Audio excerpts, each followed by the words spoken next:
lot of activity took place as usual this past weekend here at IPFW athletic-wise. On this week's edition of Mastodon Spotlight, we'll talk a little bit about what happened on the tennis court, on the cross-country circuit, on the basketball court as Midnight Madness took place, the volleyball court, and more. Our show is called Mastodon Spotlight, and it's coming right up. Hi, my name is Jay Thayer, Assistant Director of Development at IPFW. As part of the National Leave a Legacy campaign, volunteer attorneys will be writing simple wills or codicils at no charge at IPFW on Tuesday, October 22nd from 4 to 7 p.m. It's just one more way IPFW serves the community.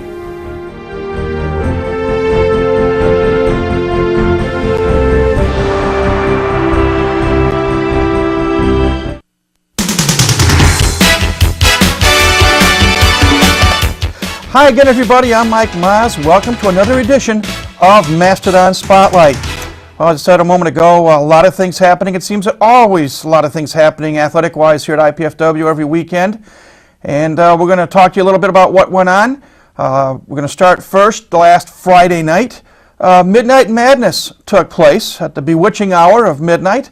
Our men's and women's basketball teams finally had a chance to take to the floor for the first time, officially, according to NCAA rules and regulations. We did shoot some highlights, and we're going to play that back in a few weeks when we have the head coaches, Doug Knoll for the men and Bruce Patterson for the women on, respectively. But an estimated crowd of some 800 people showed up at the Gate Sports Center to take part in the festivities. There was a game taking place between members of radio station K105 and members of the IPFW faculty. We had an entertainer who drove Carla Knoll, Doug Knoll's wife, crazy with some magician and comedy. And we had contests, had a student trying to get take a shot for a free semester of tuition, and didn't make it. Had a chance for some people to try to win $10,000, and they couldn't do that as well. But most importantly, the teams came out on the floor. They were introduced to the public, scrimmaged, and we'll see more about that later on as basketball gets ready to get into high gear. Elsewhere on the IPFW sports front, last weekend at Western Michigan University, the cross-country teams took place in the Bronco Invitational. The men ran 8,000 meters, the women ran 5,000. Leading the way for the men's team, Cody Brown came in 11th with a time of 26:41. Ian Wilson was 18th in a time of 27:11. Paul Traheen was 24th. He ran the course in 28:22. Brandon Reichert right behind him with a time of 29:20. And Josh Farrell came in 29th place in a time of 31:51. On the women's side, top finishers for IPFW, freshman Lauren Simpson, 15th place, 19:02. Sister Kristen, 23rd place, 19:32. And Gina Pruitt, the Norwell graduate, came in 28th place in a time of 19:52. Let's turn our attention now to the volleyball court. Coach Kelly Hartley's squad went down to Evansville. University of Evansville took on a tournament, had three opponents. On Friday night, they took on Wisconsin Green Bay. Came out on the short end of a 30-27, 30-22, 30-17, 30-21 score. Leading the way for the Dons, freshman Fabiana Souza, 20 kills. Sophomore Janelle Poward had 13. And sophomore setter Lindy Bankowski had 37 assists. Tough night, but they fell a little bit short. Saturday, they took on Southern Illinois, and they lost 30-26, 30-26, 30-22. Souza had 18 kills, Poward had 12, and sophomore Mo Meinhardt had 9, and Lindy Bankowski had 39 assists. And they finished the tournament taking on the host Purple Aces, and that time the Dons won 30-22, 30-20, and 30-27. Souza had 21 kills, Meinhardt 11, and Poward 8. And on the setting side, Bankowski had 25, and freshman Ashley Roth from Leo had 19. So they walk away a winner in their final match, and they returned home with a record of 10-13. We also had activity taking place on the soccer field and on the tennis court. And when we come back, we're going to talk soccer with assistant coach Mike Harper. So stay tuned. Mastodon Spotlight returns in just a moment.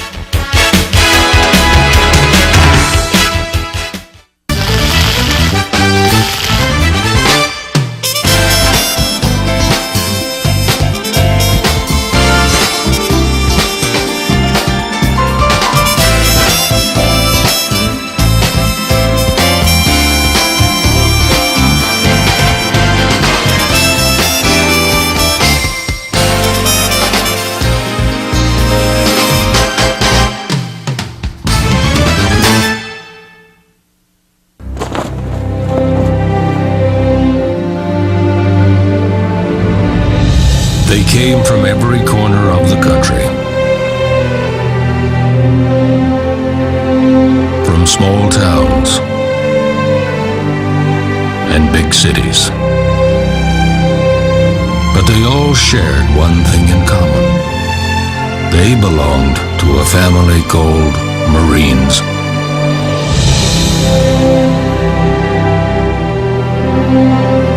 A tough and determined few, dedicated to protecting everything we hold sacred. And still they come.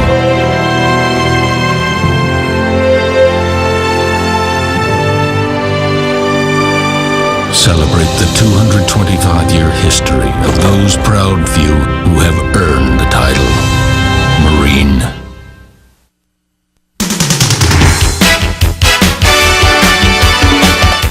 Welcome back to Mastodon Spotlight.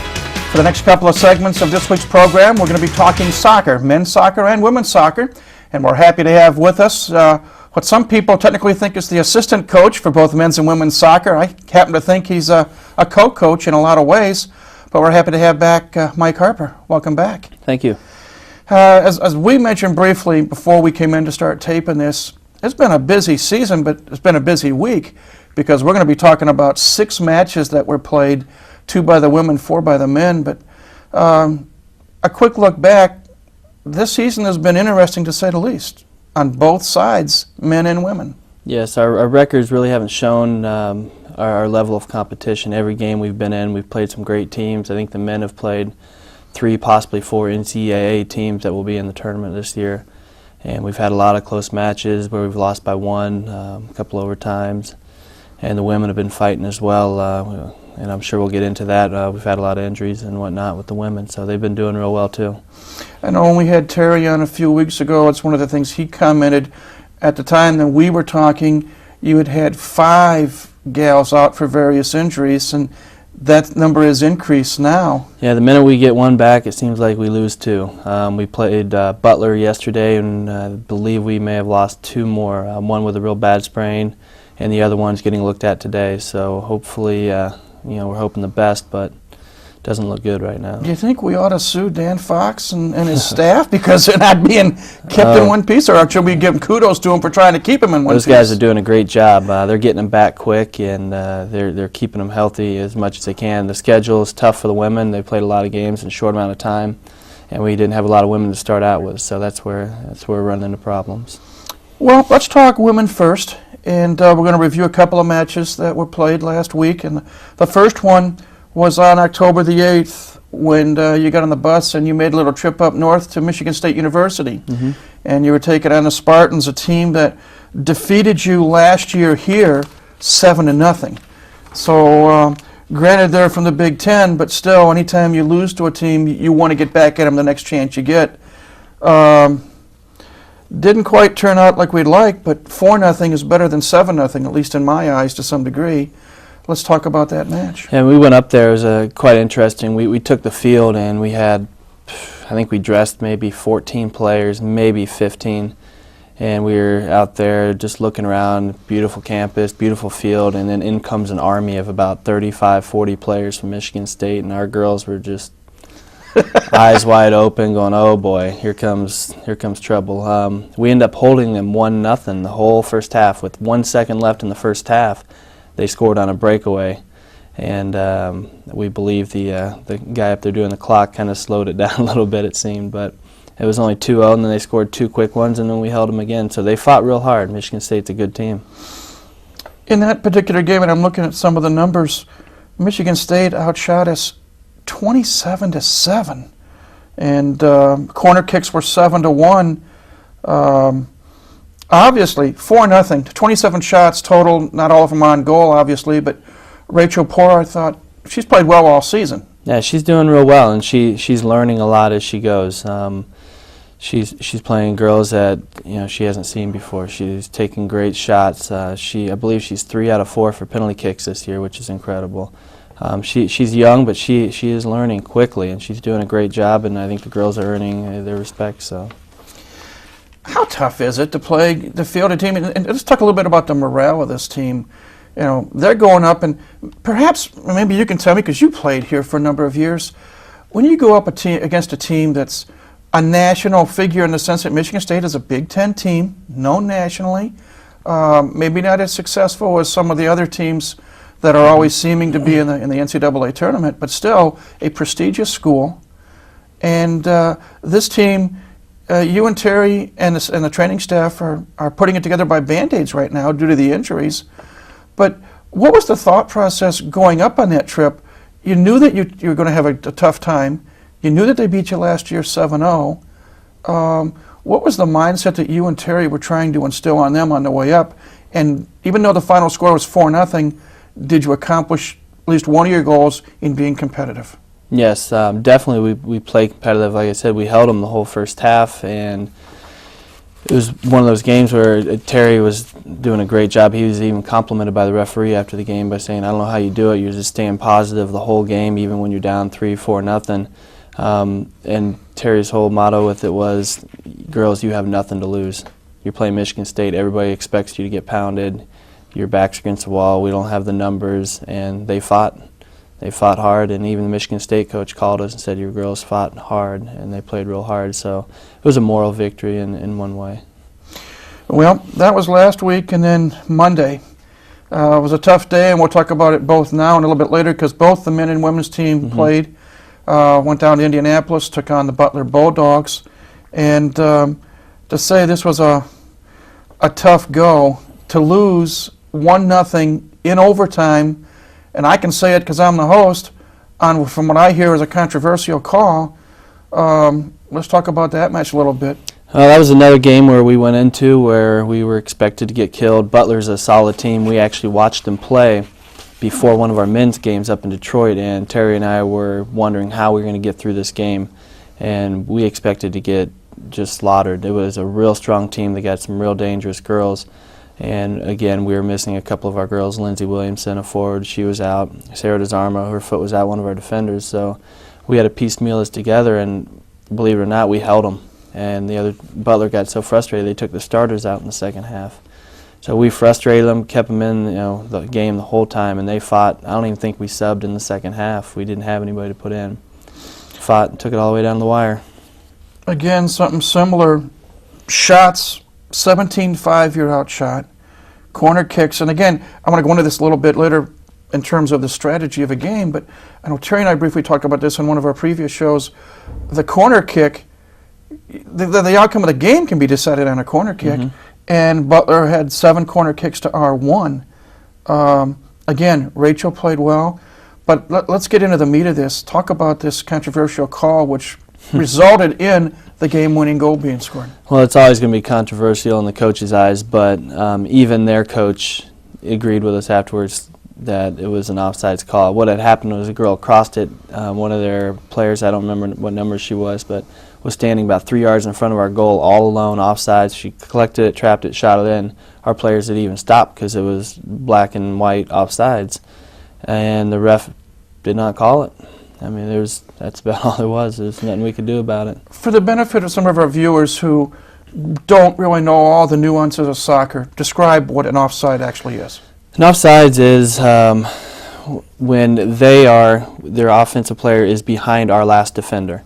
They are not allowed to be behind our last defender and then have the ball played into them. Once the ball is played, then they can go behind our last defender and receive a ball. She was established there already and received it and shot it. Well, I know it's a sour taste, but as you and I talked about in the hallway, as we stand right now, the women's record is 1-9-1, with a win in the opening match of the year at IUPUI. And the records, and I've said in this show many times with many of the different coaches, sometimes the numbers are misleading, because 1-9-1, somebody hears that and they think, wow, what a rotten, lousy team. But this team isn't a rotten, lousy team. Again, as we talked about it briefly in the hallway, whether you want to define it as the first full year of Division I play or the second with an increasing schedule to Division I, it is a far cry from Division II days, even though it's only a couple years past. As you said, the competition is better. The games themselves, The ones that I've seen here, we've had a chance to do some filming on, your team has been competitive. From the women's side, what, outside of getting all the gals healthy, what is the one or two ingredients that are needed to get this team over the hump and have it on the plus side of the ledger? For our women's side, obviously, like you said, we need to get them healthy. We need more numbers, and I think recruiting this offseason is going to be a huge impact on next year. We need to bring more girls in, more dangerous players. I believe we have a good core this year that will be here next year, and we're just going to have to build off that. Before we go to break, and then in the next segment we're going to talk men's soccer. Besides Rachel Poore, who is your goalkeeper, can you talk about briefly some of the other gals who have contributed well so far this year? Yes, we've had several players step up, and one that comes into mind is Shannon Renierson, a freshman who wasn't even starting at the beginning of the year, who I think we've thrown her around midfield for. Now she's marking in the back, and she's doing an outstanding job. Molly Coffey's been doing an outstanding job in the back for us. Jacqueline Pantilla in the back. I mean, these girls, if you look at the stats, we're playing a lot of defense, and these girls are in there every minute of every game, just taking a pounding, and they're still in there doing a great job. We're going to take a break, and when we come back, we're going to switch genders, and we're going to talk about the men's soccer team. They had 4 matches that they played within the last week, and we'll talk about the outcome of those matches and more when Mastodon Spotlight returns in just a moment.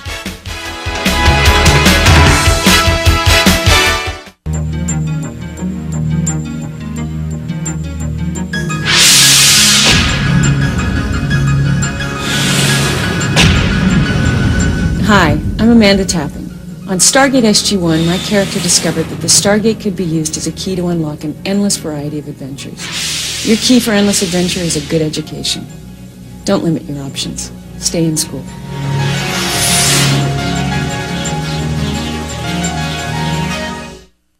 Hi, my name is Jay Thayer, Assistant Director of Development at IPFW.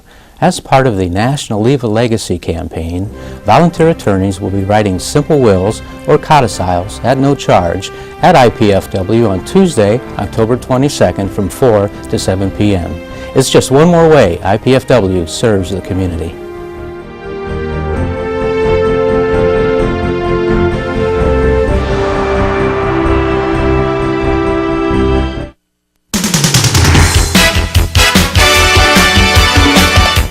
Welcome back to Mastodon Spotlight.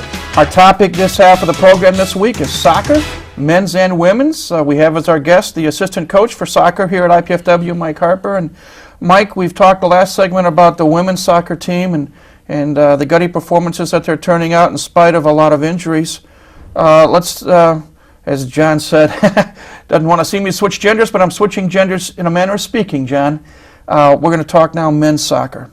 And a little bit different scenario. You haven't been hit as much by the injury bug as the women's team, but the team has been competitive, very competitive, and again, the numbers don't show it with only 2 victories. But there were 4 matches that you played in, or your team played in this past week, and let's start first off with a natural rivalry. IUPUI, the Jaguars and the Mid-Con came up here to Fort Wayne on the 9th, and a tough match. Final score, I believe, was 4-3. Yep. And let's talk about that match a little bit. Well, that's one of those matches where both teams feel that it's a great chance to get a potential win, and both teams come in scrapping like dogs. Both of us were so hungry for a win, and that was our chance. It was a game where we came out flat. They got 2 quick goals on us, and I thought we were in trouble. Our guys came back, fought real hard, and we were knocking at their door. We switched our lineup a little bit to pressure them more, and I think the second half we ended up having the ball in their half probably 75–80% of the game, just knocking the door. We got a couple goals. I think it was 4-3 the final. Or yeah. They, as you say, they jumped out quickly, and then Seth Gibson got our first goal, and they scored again. It was 3-1 at halftime, IUPUI, yes. And in the second half, Garrett Buck scored to make it 3-2. They got a goal in the 55th minute to make it 4-2, and Ian Lulia got a goal in the 63rd minute to make it 4-3. We outshot them 13-10. Just couldn't get the equalizer, but again, a natural rivalry between teams like IUPUI or Butler or any of the intra-state teams. But 4-3 final, tough loss. And then on last Friday night, the 11th, a night match here at the Hefner Fields against Western Michigan, the Broncos from the Mid-American Conference. And this one, again, the team deserved a better fate. Ian Lulia got the opening goal. Team got up early in the 7th minute of the match. Must have been nice. Early on, all of a sudden, we get the goal, and the good guys are up 1-0. Yeah, it was a little bit different. Usually we get scored on first, but we got fortunate. I believe Joe Schering went up for a head ball in the goal. He probably would have scored it, but it was brought down. So Ian put the PK away, and it was 1-0. I believe they tied at 1-1. And then I believe we went ahead 2-1 again. Right. Seth Fisherson got a goal early in the second half, put us up 2-1. They got a goal in the 69th minute. 2-2. You went overtime. Overtime period 1. No luck. And I'm looking here at the numbers. In the first overtime period, Western outshot us 5-0. Yeah, they were all over us. Didn't score. And in the second 10-minute overtime period, you outshot the Broncos 3-0. But just couldn't quite put it in, and it ends up a 2-2 kissing sister tie, so to speak. Yeah, we had a couple. We actually had a breakaway with about 30 seconds left in that second overtime, and Seth Fisherson just missed it wide. It's one of those unfortunate things, but we had a couple real good looks to win that game. I know it's got to be tough on a team when you fight, in this case, not for 90 minutes, but for 110 minutes, and you walk away with no decision. Less than 48 hours later, you get on a bus, you go to Chicago, you take on the DePaul Blue Demons, and a team that was almost a 500 team, and you get beat 1-0. They score a goal in the 73rd minute.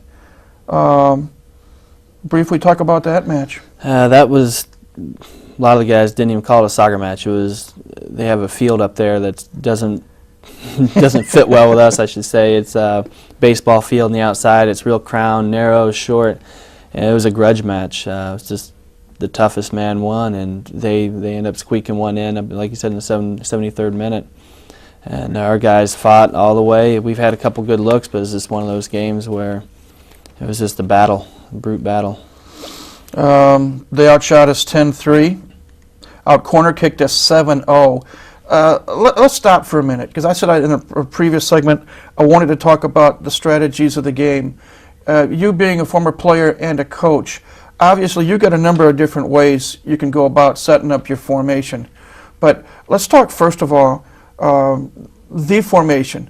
I know when I coached junior high soccer and we had 11 players on the field, I employed what I called a 3-4-3 because I felt it was important to try to control the contest in the middle of the field, and if we can control the middle and hopefully get our fastest guys on the wings up front, and if we can get our strongest player, our strongest kicker, that if opportunity could knock it either up the middle or down the side and hope for the break. That was my inane coaching strategy, and it probably never worked.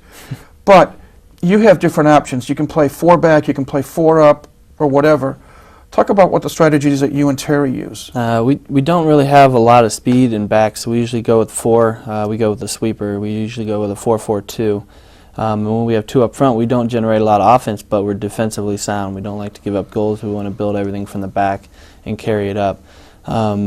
Occasionally, we did it against IUPUI in the second half. We went to what we call with a withdrawn forward. Basically, we play 3 up front, and that pressures teams, keeps the ball down there. That's what a lot of teams do to us. That's why they get a lot of corner kicks, all the offense. I mean, they're down in our end the whole time.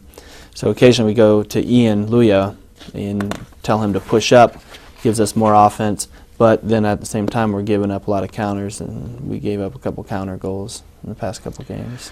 Corner kick develops how and when? Like I said, teams they bring everything at us when they're taking shots, deflections. They put us under pressure. We have to knock it out. But it's a situation where defensively we're the last ones to touch the ball before they go out of bounds, and it's in our defensive end. And then they get a corner kick. In essence, it's a free kick from the. Doesn't matter either left side or right corner. Are there any other particular rules of the corner kick outside of the fact that the kicker has a free rein? Yeah, he just drops it in, and that's about it. It's basically a 50-50 ball thrown in the mixer, and they fight for it. We've given up a lot of goals Usually we clear it and then somebody knocks it right back in, a deflection goal, just one of those unlucky things. Well, that leads us up to a match that was played Monday. As we said, both men's and women's teams went down to Indy, took on Butler. The women lost in overtime. Let's talk about the men's team. Final score 2-0. Probably a lot closer game than the score indicated. Yeah, it was actually it was a very close game. They came out just all over us. We gave them a goal 5 minutes into the game. We trapped a ball in the box, and one of their players ran and just touched in upper 90 shot. Great shot, but they put us under pressure. It was 1-0. Second half, we took it to them. I want to say we outshot them, but we just took it at them. We were all over them. They were falling apart. We got a couple great looks at goal. We just didn't finish. We were pushing up so much trying to get that equalizing goal that we gave up a counter in the last 5 minutes. I believe they snuck another one in. So technically that was a 1-0 game, and that's a very good team. They've played some real tough teams, had some tough losses, but they are most likely will be an NCAA team. We don't have too much time left, but in our remaining time, I'd like to do a couple of quick things. We look ahead, no rest for the weary. Matches tonight, being Friday night as the show was aired. You're taking on Akron University at the Hefner Fields from the Mid-American Conference. Sunday, you go back to Chicago with the men, and you're going to take on Northwestern from the Big Ten. And then next Tuesday, a home match in the afternoon against Taylor University from Upland. Quick thought on those three matches, and then also a quick thought on a couple of players. As I mentioned to you earlier, I thought Peter Hi-Hi has played tremendously in goal. I thought Ian Lulia has played well. And Seth Fisherson. Those three players come to mind, the matches I've seen, that have played well. Quick thought on all this. Friday, Sunday, we got Akron and Northwestern. Those are going to be, again, battles. They're going to be tough. Obviously, we're going to keep using a lot of players. We have to with this amount of games in a short period of time. Players to look for: Ian Lulia, definitely. He's a senior. He's only got a few games left. He's out there having fun, just enjoying the time. Scott Bailey is another one. He's a senior. We look for him. He's been playing real strong lately. And we're also looking to the freshmen. The freshmen have really stepped it up. Trent Miller, by far, is one of our best freshmen right now, and technically maybe one of the best players on the team playing right now. He's just really playing hard and playing the back. He's shut down their best player on the other team almost every game. Seth Fishelson, we'd like for him to squeak a couple more goals in. He always finds a way to score. So those are some of the players we're looking for. Well, we wish you and the team luck in these remaining games. Hope they come out on top and stay injury-free. But thanks a lot for coming in. I know it's tough after a couple of matches last night coming in today to tape the show. We appreciate it, and we'll see you for Roundtable 4 later on in the season. Great. Thank you. Mike Harper has been our guest, the assistant coach for both men's and women's soccer here at IPFW. Time for a break, and when we come back, we're going to talk tennis with head coach Eric Burns. That's when Mastodon Spotlight returns in just a moment.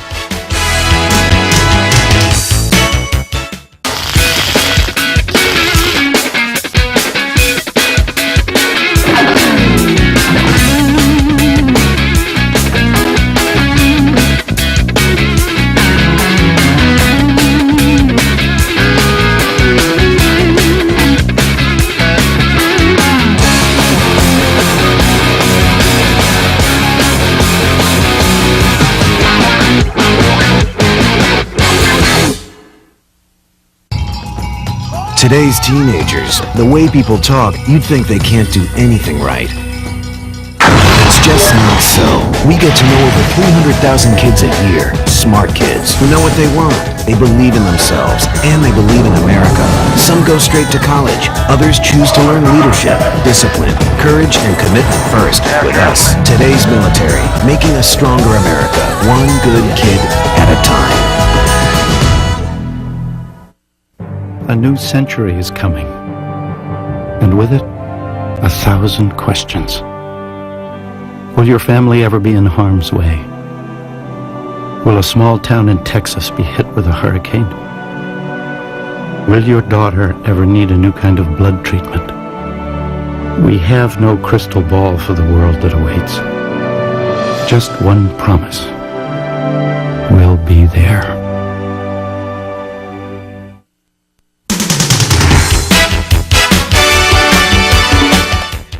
Welcome back to Mastodon Spotlight. Time now to shift gears from the soccer field to the tennis court. And we get a chance to talk with the head coach for both men's and women's tennis here at IPFW, Eric Burns. And Eric, first and foremost, glad you could make it this week. What the public, I don't think, remembers is that we had you scheduled a couple of weeks ago. Yeah. But unfortunately, I don't know, you can't say Mother Nature, that's the weather. You had your gals down at a tournament at Ball State, and you were sick. No, actually, it was a men's It was tournament. the men's tournament. Yeah, and didn't feel too well, and had to spend pretty much the whole weekend in a hotel room. And that really wasn't too much fun. So I was glad to be able to get out the next week. But I was out for a few days. It's been a busier fall than usual for the men's and women's teams. It's not the official season, but you've been able to schedule events for them to play in. And how important is that at this part of the season? Well, the fall season is very important for us. We have a lot of inexperience. I mean, with some junior college players coming in that really had never played Division I tennis. We have several freshmen coming in that have never experienced college tennis, and it's a big jump from high school. So the more we can play in the fall and get used to that competition, the better we're going to be when the spring comes around. Briefly, if you can expound on it, what is the major difference from a person who may have played maybe 3 years, maybe some cases 4 years of varsity tennis on the high school level, to coming in here as a freshman? The difference between high school and NCAA Division I. Well, I can tell you the players are a lot smarter here in college. Players that have been around 2 or 3 years with that many years of college experience are just a little bit smarter than the freshmen. They know how to work a point. They know how to set it up. They don't go out there and just try to blast winners and out-hit people. They actually use their heads to win matches. And I think a lot of the high school players making the transition to college come in and they think, it's college tennis. You just have to hit hard to win the point, but that's not the case. I mean, those guys that have the experience, they hit hard and they work the point. They know how to set up the point to win. Now, these matches that we're going to talk about on the men's side, they went down to Louisville. And were you there? I'm trying to. It's kind of crazy with you coaching both men's and women's. Well, we had the teams split up, and because we don't have an assistant coach yet, I sent Moses Dupree down with the Our compliance coordinator. Yeah, down to U of L, and I took the women to Ball State. There were some pretty good performances at U of L. Michael Parker had a really good first-round match against a player from University of Kentucky. I mean, University of Kentucky is a top 10 program. This kid had actually played Junior Wimbledon, Junior French Open, and Michael played him a really tough match. I believe it was 6-3, 7-5. It was a really close two-setter. So, that was a good result. We had a couple other good results. Mac Chase had a good match against IUPUI, actually blew some match points in that one. And that's where the experience comes in. He's a freshman. He needs to, just learn how to close out the match there, and that's just match experience. The more he plays and gets in those situations, the better he'll be. And he won't let those leads slip away here, in a couple of years when he's got that experience. How much does the mind really come into play? And you alluded to it a moment ago. A person can come in here and they can have a lot of physical talent, and they may have a booming serve that may hit the 100-mile mark or something. But tennis is not just hitting the ball back and forth, as you say. What is that fine line between talent and thinking? Well, I mean, you just really have to be able to go out there and be patient. You have to take what your opponent gives you. If your opponent is someone that pushes the ball back, you got to have the patience and the mindset to sit back there and work the point and be patient, not overhit. If you're playing someone that blasts the ball, and maybe they've got they hit with a little more pace, you're not able to handle that pace. You need to maybe take a little off the ball and work the point, make them work harder. It's just different opponents make you think in different ways, and you have to be able to adapt. Well, let's turn our attention away now from the men to the women, because as you say, you had them, even though you weren't able to participate as the coach, they were down at Ball State while the men were in Louisville.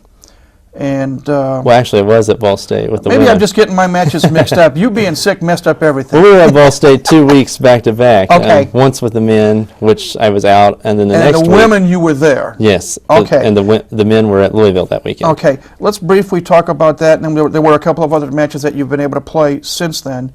And we look at the Ball State, and I'm looking at some of the results. Number one singles, Francesca Solari ended up, I believe, coming in 6th place. Yes, she had a good tournament, got to the consolation finals, had to pull out because of an ankle injury, so she didn't get to play that, but she had a pretty good tournament. Jill Carey was another who had a really good tournament, got 3rd place You got 3rd. in her flight. Stephanie Blaney at number 2 singles. Yeah, she had a pretty good tournament as well. So did Michelle Humphrey. Everyone played well. It was just, there's some good competition, and we just have to learn from playing, good teams. It's And only that's the going key. it's only going to pay off down the road. Well, as I say, you just say they did well, and we're going to be talking to Michelle in just a little bit. But you mentioned you had a chance to play 2 team matches, and you went up to Detroit, took on the Titans of Detroit Mercy. Now the scoreboard says 6-1 UDM, but I got a funny feeling it was closer than that. Well, it was a close match. We had a lot of momentum in the singles. The first set we were up in several matches. They kind of stole that back from us, and then kind of walked away with some easier second sets. We were really hurt by an injury that we had. One of our key players is out right now with mono, so she's just, she can't play, and that moves everyone up in the lineup, and that has us forfeiting a position right away. That's right, because we've only got, We've only got 6 6 players. players. So I think with her in the lineup against Detroit, it's a little bit different story. Well, But I felt like we played pretty well.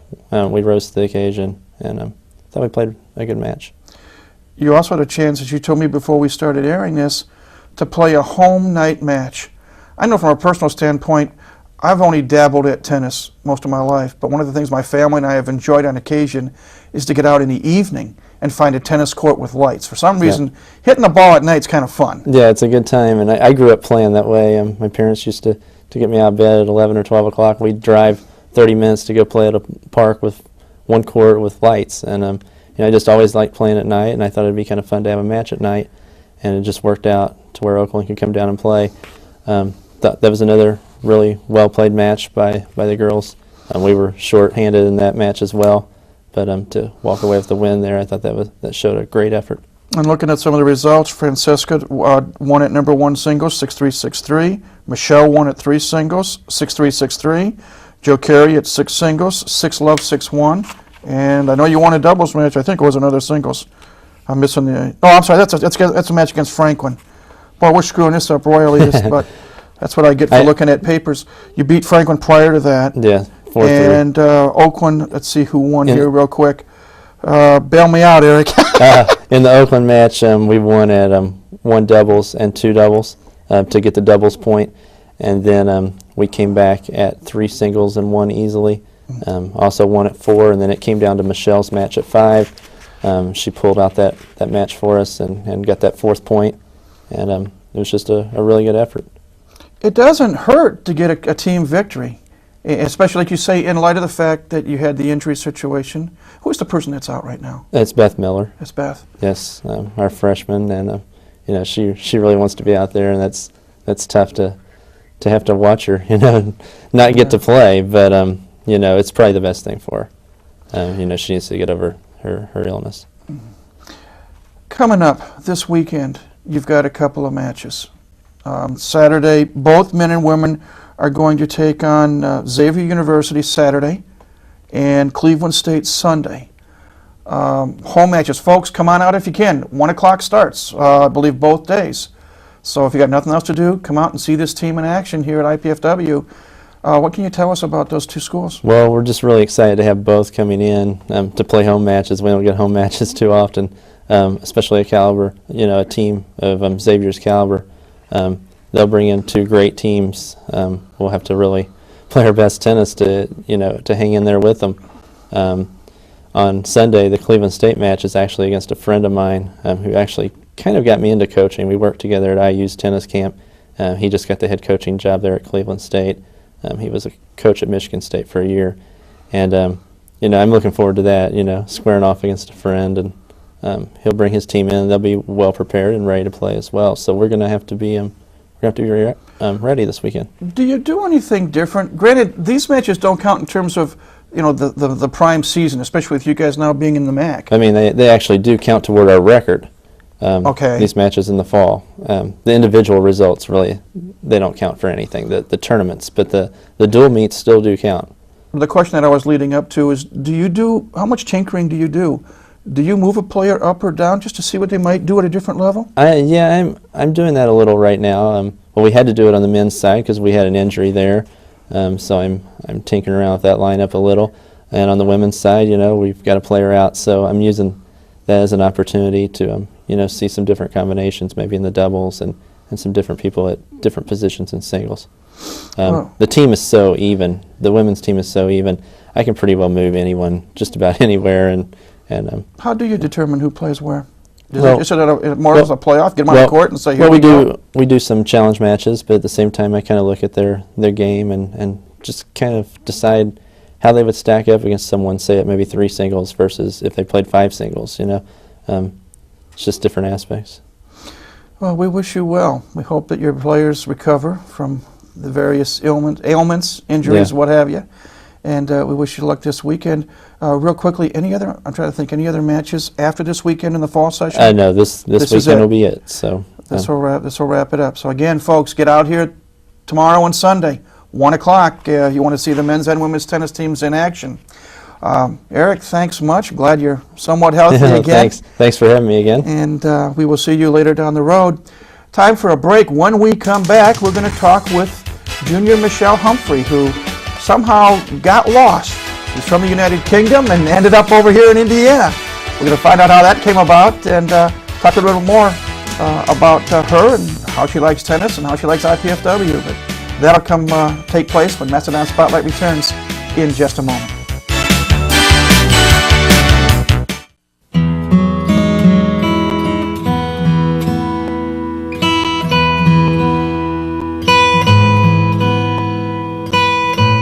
As time flows on, there are places we return to again and again.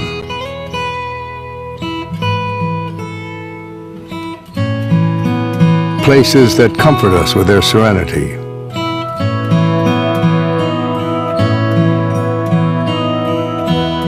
Places that astound us with their beauty.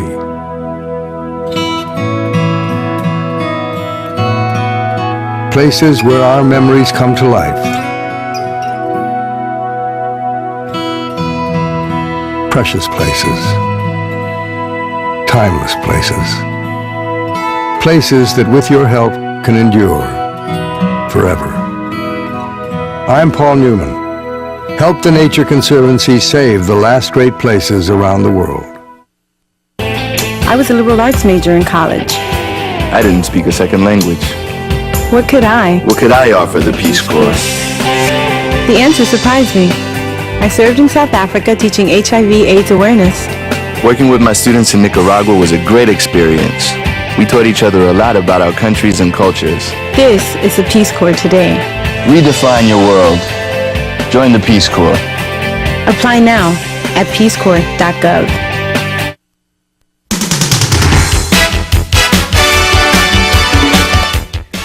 Welcome back to Mastodon Spotlight.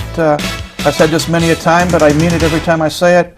The new segment coming up is one I really enjoy the most because it's a chance for me personally and you, the viewer, through me, to find out more about a student athlete here at IPFW. And this week we get a chance to say hello and welcome to Michelle Humphrey. Michelle is a junior, if I understand correctly.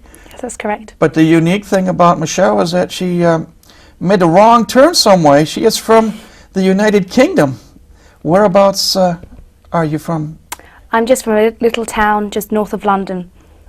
So it's called Harpenden, and it's in Hertfordshire. How did you end up over here in the States? Well, I played junior college tennis in Georgia for 2 years. and I graduated from there, and I still wanted to carry on with my studies, and I wanted to carry on playing tennis as well. So I looked up a few coaches, and Eric got hold of me and said, you know, would you like to come? And I looked at the school on the web, and it looked very nice. So I decided, well, you know, I might as well come over and see how I like it over here. Over in England, it's a different type of system in a sense. I'm assuming you played a junior program, or did they really have like high school tennis over in England, or is it different? It's different to what it is over here. I mean, I did play high school tennis, but I did most of my tennis outside of school. I had my own coach, and did various squads with the girls in my county as well, and used to play for the ladies tennis team at my club. We used to play several doubles matches in the summer, and that's about it really. You play both singles and doubles here at IPFW. Do you have a preference which one you like to play better or play more? I like to play singles, but I also like to play doubles as well because you know, you also have someone there, so it's good. You know, it's motivating to have someone by your side as well. But I do like singles. I ask all the tennis players this, or I think most of all the tennis players, do you prefer to play baseline, or do you do some serve and volleying? I'm a baseliner, always have been. I like to stay back. I mean, obviously if I have a short ball, I'll come into the net and attack, but I tend to stay back most of the time. Being over in Europe, who were your idols growing up? We don't have too many English tennis It's been players. tough for the girls. It's tough for the guys too. It has. I mean, we support Tim Hemmett at 100%, you know, but we haven't really had too many women. So I used to like watching like Monica Seles and Steffi Graf. I used to really enjoy watching, and since very, very young, I've been to had the opportunity to go to Wimbledon every year since the age of 11. What's that like? It's great. It's great. Actually, I worked at Wimbledon for 2 years. I worked there last year, and also I worked there the year before.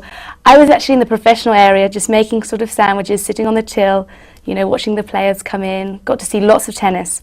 It was wonderful, absolutely wonderful. How many players did you get to meet, or did you? I spoke to Andre Agassi, Pete Sampras, Tim Henman came in, the Williams sisters. They were all there. You know, I saw all of them, so it was great. You know, had a bit of a conversation with them all as well, and you know, it was good.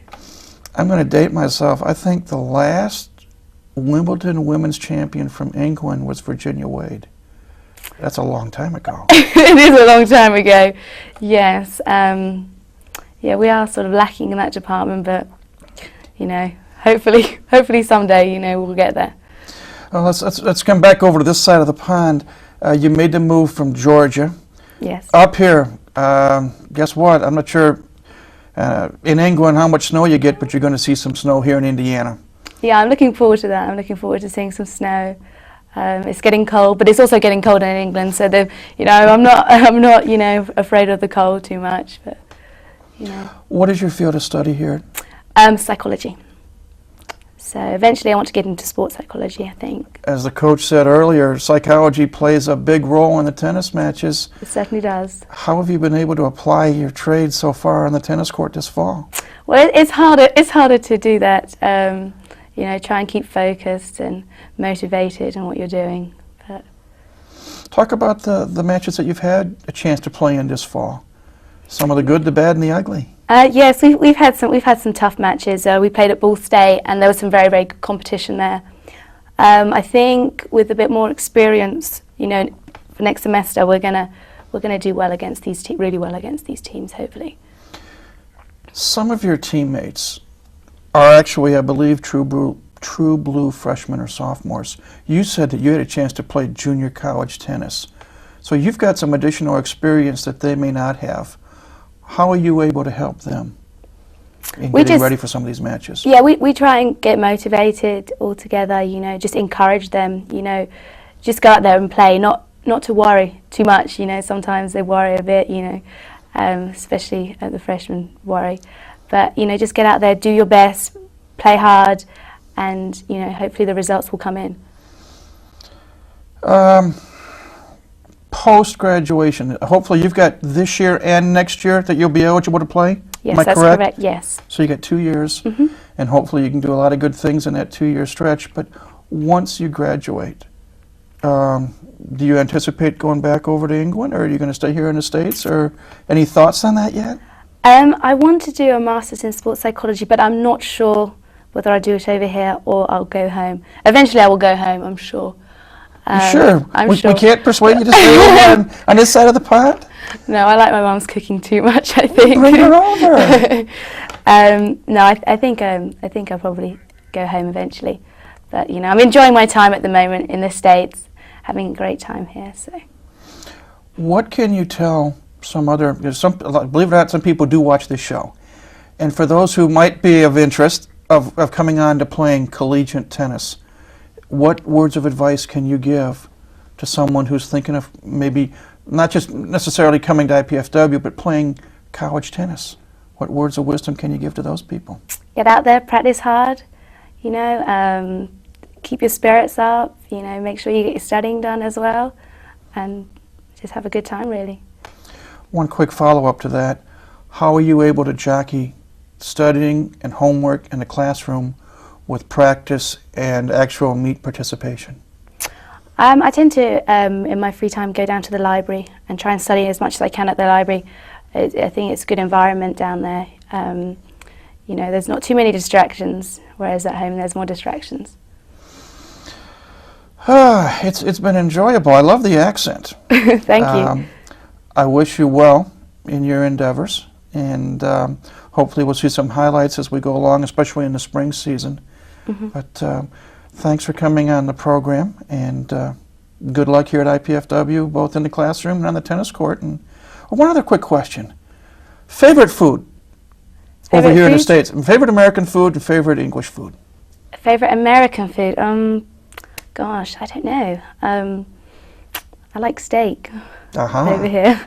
I like a good roast dinner of my mum's at home, which we have every Sunday. So. How much tea do you drink?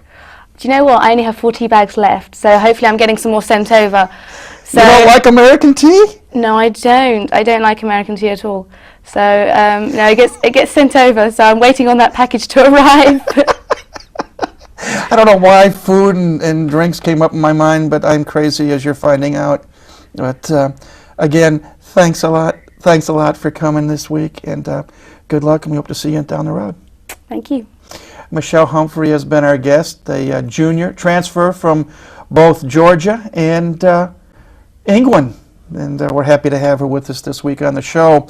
Before we go away, I want to take a quick look at what's ahead this coming week for IPFW athletics.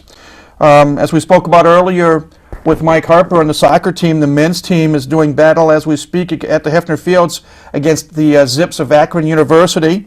On Sunday, they go to Chicago to take on the Northwestern Wildcats.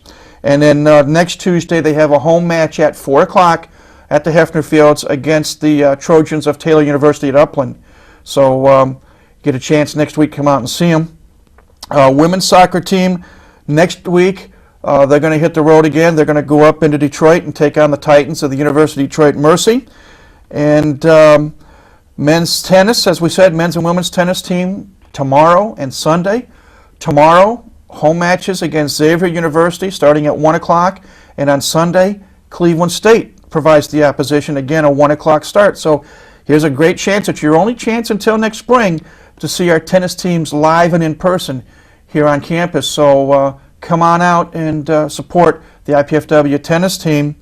Cross-country teams, big match, or big meet tomorrow, rather. They're going back down to Terre Haute, Indiana State University for the NCAA pre-meet is what they call it. If we get lucky, we might get a runner that may qualify for further NCAA competition. So we wish the team well there. And last but not least, our women's volleyball team is off until next Wednesday when they go to Kalamazoo, take on the Broncos of Western Michigan University. And then next weekend, and we'll talk about it more in next week's show, they have a pair of home matches. Friday, Kelly Hartley plays her alma mater. Her team plays her alma mater, the University of Toledo Rockets. And then on Saturday, IUPUI, the Jaguars come up from Indianapolis. Both of those matches will be on Channel 56. We'll talk more about that next week. But that's what's ahead. Again, thanks to Michelle Humphrey, thanks to Coach Eric Burns, thanks to Assistant Coach Mike Harper for coming on this week. And as always, thanks to you, the viewer, for tuning in to see what's going on with IPFW Athletics. We invite you to come back again next week. But until then, this is Mike Maas saying, have a great week and go Dons.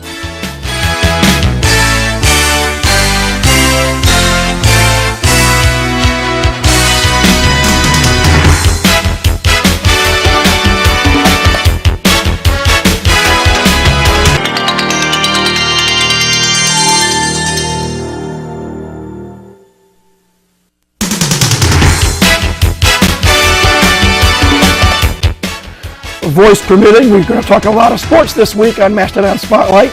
We're going to talk about cross country, tennis, soccer, volleyball, and softball.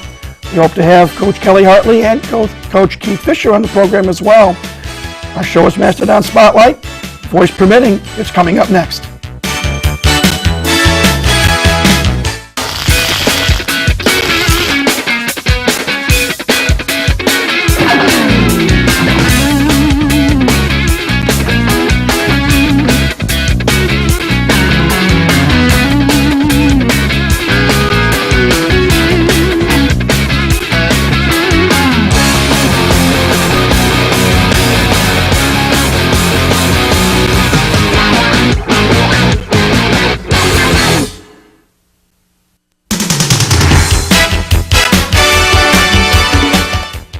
Hi everybody, I'm Mike Maas. Welcome to another edition of Mastodon Spotlight. I apologize up front. I caught a frog somehow night before last and hasn't gone away yet, so hopefully you'll hear and understand me. I apologize for the bad quality on the sound, but Lord willing, we'll get through this program this week. We start as always by reviewing the week's activities in sports here at IPFW. And I want to start off with cross country. This past weekend, both our men's and women's cross country teams participated in the NCAA pre-national meet that was held at Indiana State University in Terre Haute. The men's team, they did well. They were led by Cody Brown, who covered the distance 8,000 meters in 26 minutes and 37 seconds. Ian Wilson finished in 27:39. Paul Traheen, 28:15. Brandon Reichert, 28:43. And Josh Farrell in 31:18. The women's team was led by the freshman out of Northrop High School, Lauren Simpson. She finished 71st overall in a time of 23:16. That's covering 6,000 meters. Gina Pruitt, the Norwell graduate, finished in 24:14. Lauren Simpson's sister, Kristen, finished at 24:35. Stephanie Asher covered the distance in 25:15. And Ashley Keener finished the race in 26 minutes and 10 seconds. A good showing for the women's team. I want to mention one other note of week, and I didn't get a chance to mention it last week. Lauren Simpson, freshman out of Northrop High School, was named Independent Cross Country Runner of the Week last week, as when she participated in the Indiana State Invitational, she had set a school record, second consecutive race that she broke the school record. She ran the 6,000 meters in a time of 23 minutes and 21 seconds. Finishing 67th out of 174 runners overall. Prior to this, the old school record was 24:05. So a great performance for Lauren Simpson. And a quick footnote, the 7 NCAA Division I independent schools that sponsor cross-country programs are Centenary College, IPFW, Lipscomb, Morris Brown, Savannah State, Texas Pan American, and Texas A&M Corpus Christi. So kudos to the freshman Lauren Simpson for being named National Independent Cross Country Runner of the Week. We shift gears now and talk about tennis. We had Coach Eric Burns on last week, and they had their final fall matches of the fall. And of course that wasn't good English, but what else is new these days? On Saturday, both teams participated against Xavier University from Cincinnati, and unfortunately they both came out on the short end of a 7-0 score. But they turned it around Sunday. They took on the Vikings of Cleveland State University, members of the Horizon League. The women's team won 7-0, and the men's team won 4-3. And so they finished the fall season. Men's team 4-2, women's team 4-4. So a very good fall season for men's and women's tennis. And kudos to Coach Eric Burns and his teams. Now we turn to soccer. As you know, we had assistant coach Mike Harper on last week, and we're grateful for Mike to come on. Men's team had a couple of matches. Friday night, it was yucky, it was cold, it was windy, had some rain, and too many Akron Zips, as the Zips scored 3 first-half goals in a 10-minute stretch and went on to defeat IPFW's men's team 4-0. Akron outshot IPFW 17-2, just took the initiative, got the quick scoring, and came away with the win. On Sunday, the men traveled over to Chicago, took on the Wildcats of Northwestern University, and tried hard, but fell on the short end of a 2-0 score. Women's team was off last weekend, so they didn't get a chance to play.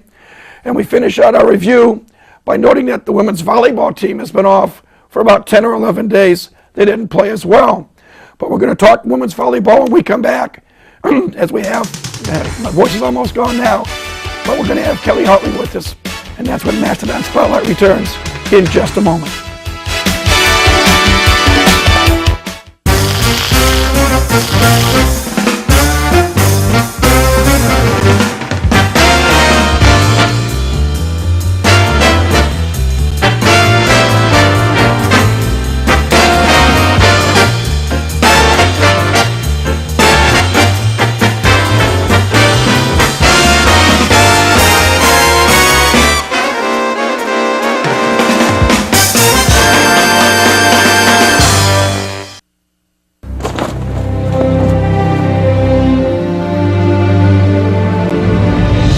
They came from every corner of the country.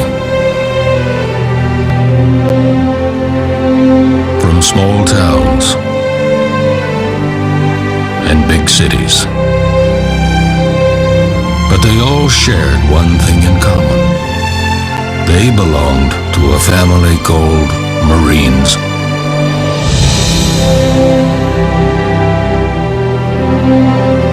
A tough and determined few, dedicated to protecting everything we hold sacred. And still they come.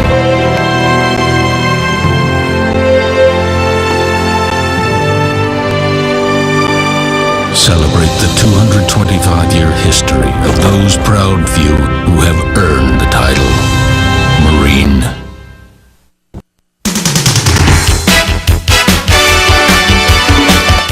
Welcome back to Mastodon Spotlight. As long as my voice holds out, we're going to see what we can do this week. We're going to talk women's volleyball now, and we're happy to have back with us. And I'm going to keep my distance from her. I don't want her to get whatever the frog is that I've got in my throat. But we welcome back Kelly Hartley, and it's been a while, but your team's been busy. Well, that's the time of year, yeah. Although lately we have not been busy. We have had enjoyed a nice 10-day break. We always like to have a little bit of a break at this point in the season to rest mentally and physically before we finish the season. It's been good to sleep in your own bed, and I think kids going to classes, and we had a weekend off, and then we play again tomorrow at Western Michigan. As we speak and as we're taping this, the team is 10-13, and I want to look at some numbers in a few minutes, as I told you before we started taping, to see how close we are. But in your estimation, how far has this team progressed as the season has progressed? It's been a lot of ups and downs.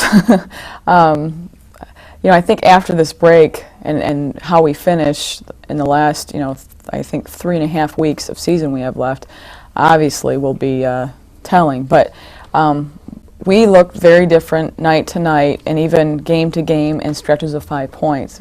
We have not become a very consistent team as of yet. I don't know if that's a trademark of our youth, certainly youth in key positions, but we're just not a very consistent team yet.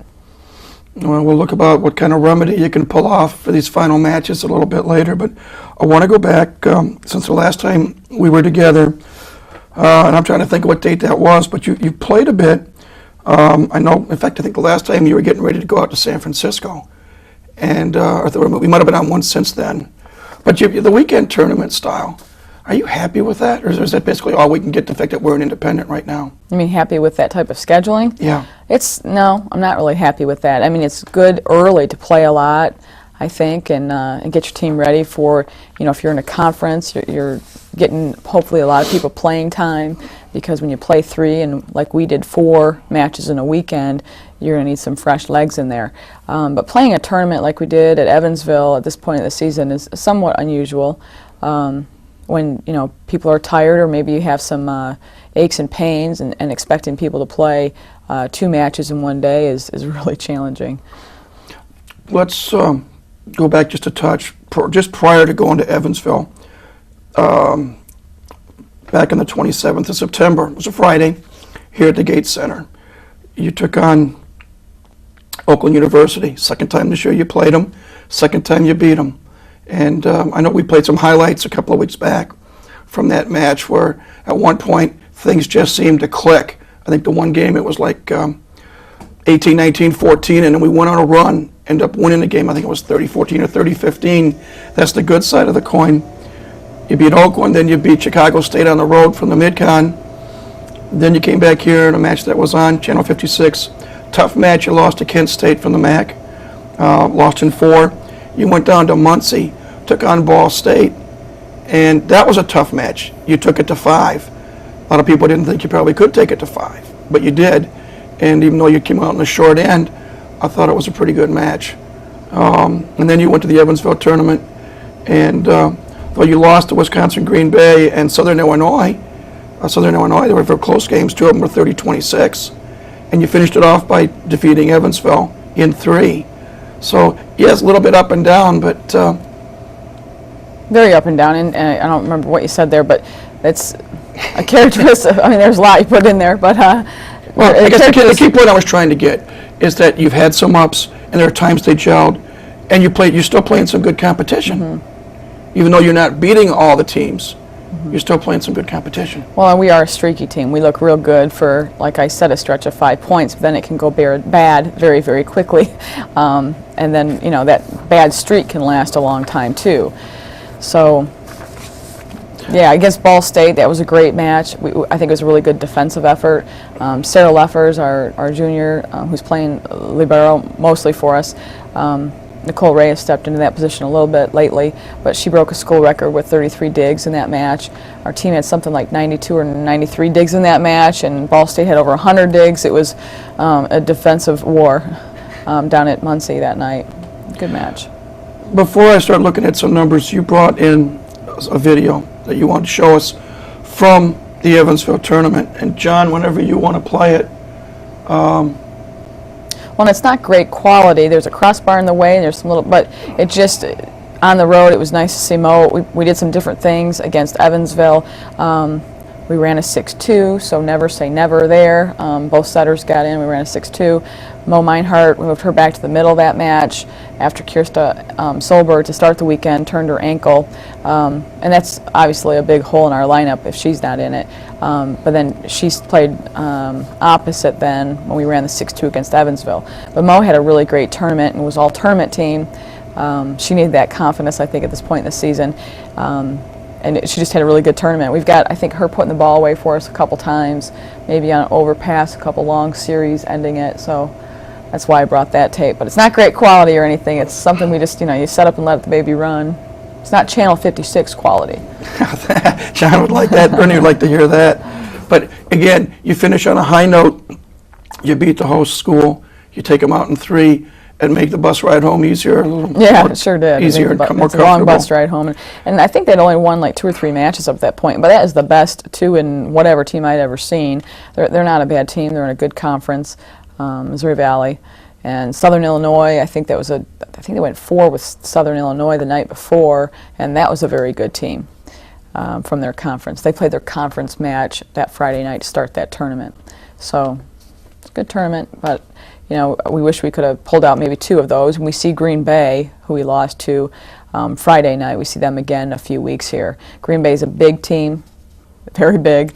But, I think they might have some ball control issues if we're able to run an offense a little bit better. We weren't real effective against them Friday night.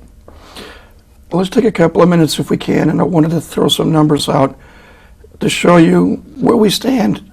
Team numbers first, then talk about a couple of individuals. Kills per game, we're averaging 14.8, our opponents 14.5. Assists a game, we're at 13.3, our opponents are 13.1. Serve reception percentage, and maybe you can talk a little bit about that. We're at 920 there, our opponents are at 899. Digs a game, we're 16.6, our opponents are 16.8. Very close, very competitive. What about hitting percentage and blocks, though? Well, let's.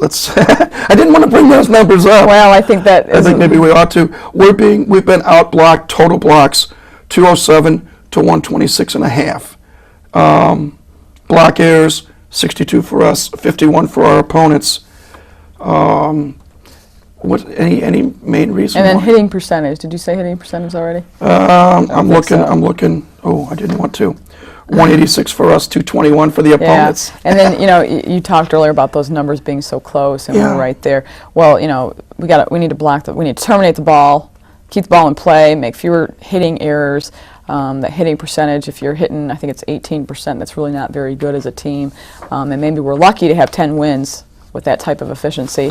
And then blocks per game. We need to block more balls. We need to terminate more balls and score points. And we're not doing that. What is it, anticipation at the net, or is it? Blocking's a very hard skill.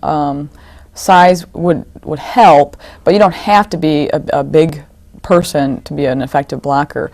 You need to read the hitter, you need to see the play develop, and you need to direct your hands in the proper direction towards the middle of the court and down, instead of just going up away from the net and serving as a backboard for a smart hitter to tool you, as they say.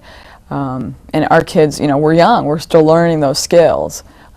We have one upperclassman named Kirsta Solberg who's a hitter, a front row player, and everybody else are underclassmen. So we're still developing those skills, and hopefully we'll be a little better next year after we spend time with them in the winter months and during spring season. Now let's look at some individuals. First person I'll start with is setter Lindy Bankowski. She's averaging just under 11 assists a game. 10.87. She's made some strides from a small freshman last year. She's still somewhat on the small side at 5'4", but as you said in an earlier program, she has made some improvements. Thoughts on her at this point? She has made some improvements. She still has ways to go, but her backcourt defense, why Lindy is so effective for us is she plays excellent backcourt defense. She runs balls down. She also, a bad pass, she'll get there and make something out of it, and make a decent set out of it, where maybe slower or less athletic setters don't get there. So I think she, gets us some points that way. And actually, she's a smart blocker. Yeah, she's small, but she'll touch a lot of balls, and she understands what's happening. So Lindy's done a nice job for us. As far as her assist average, that's going to be a little bit less. She's played a little bit less this year. She was only setter last year, so she played every point of every game, except for when once in a while we take her out of the front row to put a blocker in, but for very short spells. And this year with Ashley Roth, a freshman from Leo, Ashley's gotten in and done a nice job. And like I indicated against Evansville, we even ran a 6-2. So Lindy was on the court half the time. But Lindy's a good leader, and I think we're good with Lindy on the court. Kills per game.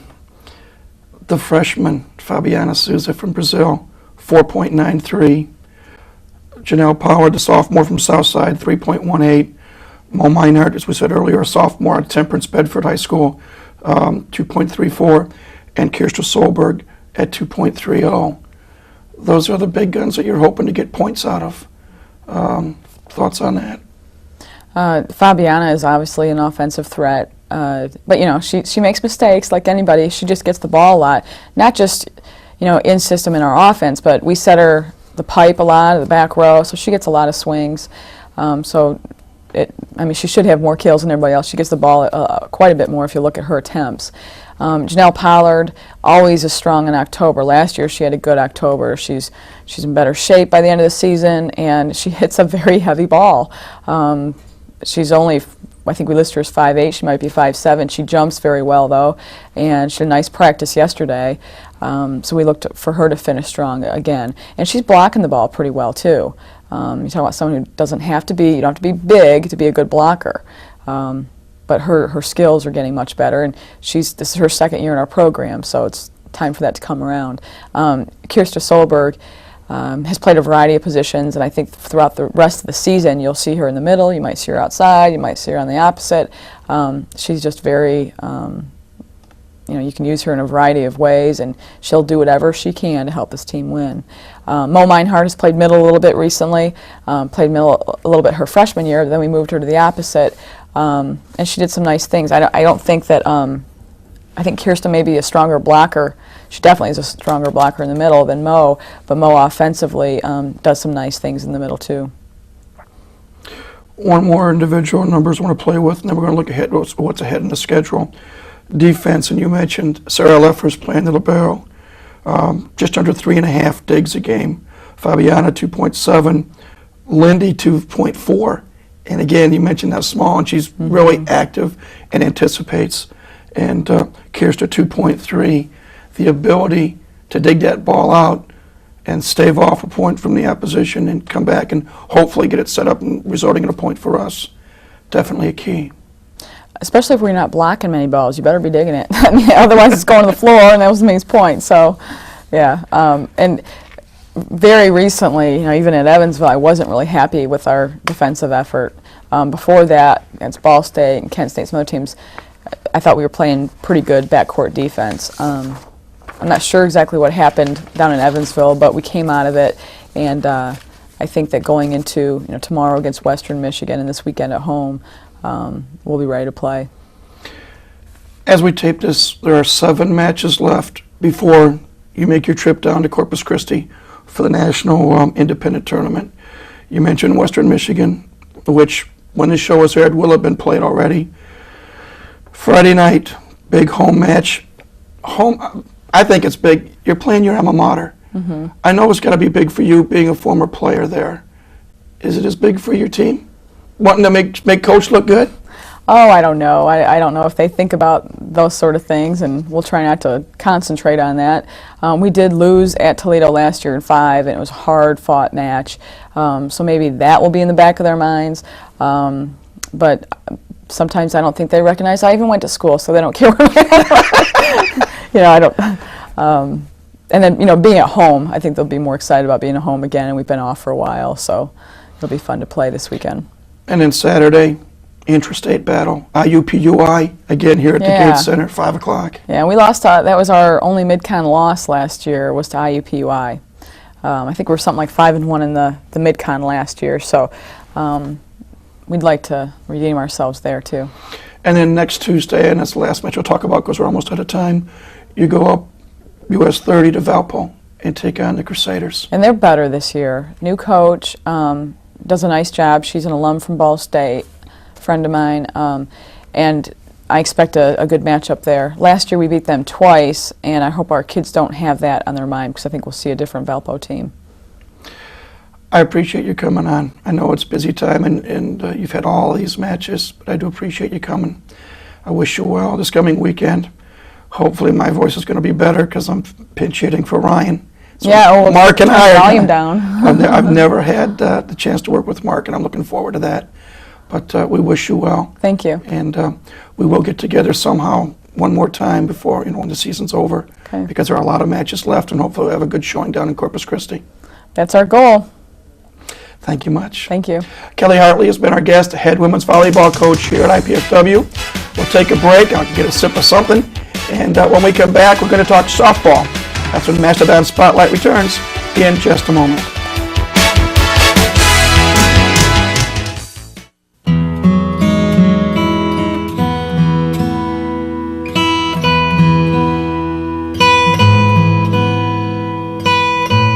As time flows on, there are places we return to again and again.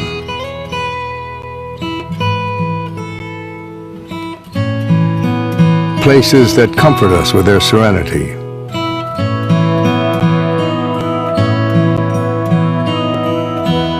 Places that astound us with their beauty.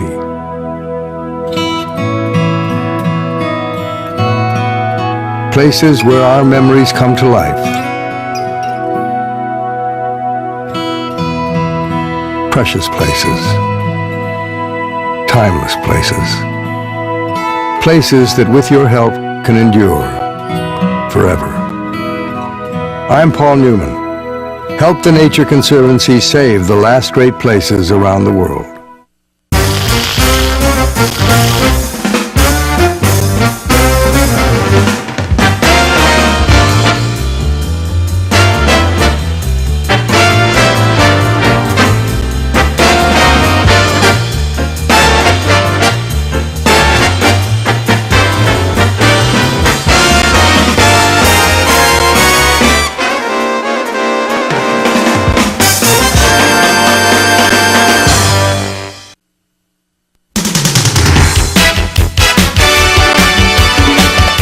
Welcome back to Mastodon Spotlight. Still got a little bit of a voice, and we'll see how far it goes. We're going to turn our attention now away from the volleyball court, but we're going to stay on the women's side of things this week as we now look to the women's softball team. And finally, we're happy to have back head coach Keith Fisher. And Coach, I wanted to have you on because the last time we had talked, we were looking forward to a big weekend. It happened, I believe, 3 weeks ago. Down at Purdue, a chance to see Purdue from the Big Ten and a couple of other schools, and to give our girls, and especially the freshmen who have not seen it before, a good taste of what major athletics are all about. At this point, I'm going to shut up for a little bit, and I'm going to let you talk about that experience and the weekend and the 4 games that the team played. Thanks, Mike. Yeah, great experience. Great experience for our older players, great experience for our younger players. We took off for Purdue on Saturday morning. Everybody showed up at 5 o'clock in the morning. We left at 5:30. Our first game was at 9.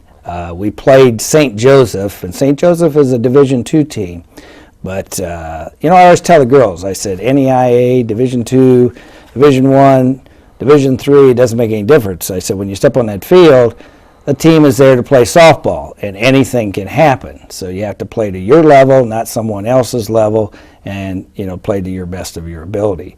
St. Joseph, a very, very good team. Matter of fact, they went to IUPUI the weekend before. They beat Ball State. They beat IUPUI. They beat Valparaiso. So they beat a lot of good teams, Division I teams. They finished, I think, second in the tournament. They got beat by St. Mary's of the Woods, and I guess they must have an excellent team also. So we matched up fairly well with them. Matter of fact, I started my freshman pitcher from Castle High School, and I think she had her eyes open. Here we are at Purdue University. Matter of fact, both her parents were graduates of Purdue, and of course they were there very proud to see their daughter on the Purdue's mound and pitching. She did well. We pitched her like 3 innings. We jumped to the lead, and back and forth. We lost that ball game 5-4. We lost it because of some errors that we shouldn't have made, but that happened. So the evening game, then we waited, or the afternoon game was at 3 o'clock in the afternoon against Evansville. Well, Evansville, an excellent ball club, excellent pitching, went to the College World Series last year, and, it's got all the hoopla and everything else. We played them. We got beat 3-0, which we don't like to lose ball games, but we were not aggressive. And I told the girls, I said, all of a sudden, here we are against a top Division I team. And I said, we weren't aggressive at the plate. We played excellent defense. Our pitching was excellent. We just didn't produce like we should have. And they have excellent pitching, and I'm not taking anything away from their pitching. So we have 2 losses on Saturday. So Saturday night, girls, I said, we're going to go out and eat well, which we did. I said, next morning we get up, we play Purdue at 11 o'clock. I said, and then we'll see where we're at, and then we play either in the consolation or the championship game. We played Purdue. We played them excellent before when we went down, Mike, 2 years ago. They would 8-run us in 5 innings. The game would be over, and we would go on. It's a little different story now. They beat us 2-0. They scored 2 runs, 1 run each inning. We had runners in position to score. It was an excellent ball game, and so it made me feel good as a coach. Not that we lost. I don't like losing, don't get me wrong, but it's where we've come to this point as far as competing against teams such as Evansville and Purdue University. Then we got in the consolation game. We played St. Joseph again because they had gotten beat by Evansville and Purdue. So, matter of fact, Evansville beat Purdue, and they were in the championship, and then the championship Purdue winds up beating Evansville. But so in the consolation game, it was an excellent ball game. We're behind 1-0. Top of the 6th inning, we have the meat of our order up to hit as far as some of our top hitters. And I said, girls, it's time to score. We scored 2 runs in the top of the 6th inning. We were the visiting team, so we're ahead 2-1. And the bottom of the 6th, we get 1 out, and they get a runner on right away, and they bunt. We get 1 out. We have a runner on second. They have a runner on second, and so Coach pulled the old trick play on them, which hopefully sometime you'll get this on tape. I think one of the fathers did, but it's where the ball comes back to the pitcher throws to the second baseman, like throwing to second base, but never takes the ball out of their glove. The shortstop dives at the bag, second baseman dives at the bag, the center fielder turns around, runs backwards, and we holler, get the ball, and the runner goes, oops, and they take off running. Pitcher takes it out of their glove, throws it over, and tags in. Their coach was going crazy because he kept telling the runner to get back, and she just kept on running. So we get that out. That's 2 outs. We get the next out. We're out of the inning. Then the bottom of the 7th, boom, boom, boom, 3 outs, and we win the ball game. So.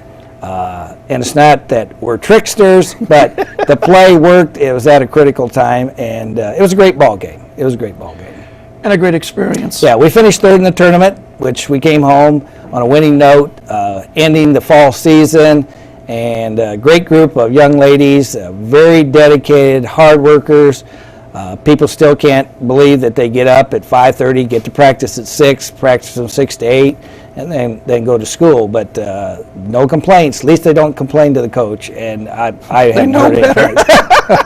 So great fall season. We're looking forward to the spring. How important was it for this program to have been able to have played these 10 games in the fall leading up into spring? Well, I think it's very critical because all of a sudden you see your young players that you've recruited, how they fit in with the older players, and the acceptance of the older players to the younger players, because some of them some stepped aside a little bit because these younger ones come up and took some positions that they thought normally was theirs. And so, but they're very, very competitive, and the kids mix and work together quite hard, the whole team. Well, now comes the hard part. You don't play a competitive game for quite some time. Obviously, they're going to be going to class, and that's always important to everyone, all the coaches here. But what else are they going to do? Well, right now we're conditioning Tuesdays, Thursdays.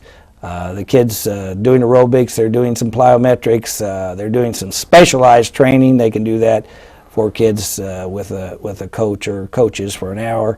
But I really stress for them to get their academics. This is a very critical time, especially for freshmen, to make sure that this first semester is so important to them to get started in college on the right foot. And the older kids know that. They tell them, hey, work hard this first semester, and then things will fall in place. So that's what we're doing at this point. And right now, everybody is doing well academically on their grade checks. Of course, being an old educator, I keep checking on them probably every day, and they look at me. But that's a sincere part of our program is academics, and then couple that with softball, and it makes a tremendous team. We're going to take a break, and when we come back, we're going to be joined by a couple of members of the women's softball team. The freshman pitcher that Coach alluded to a few minutes ago, Beth Harmon from Castle near Evansville, and an out-of-state player, Heather DeVore from Adrian, Michigan. But that'll take place when Mastodon Spotlight returns in just a moment.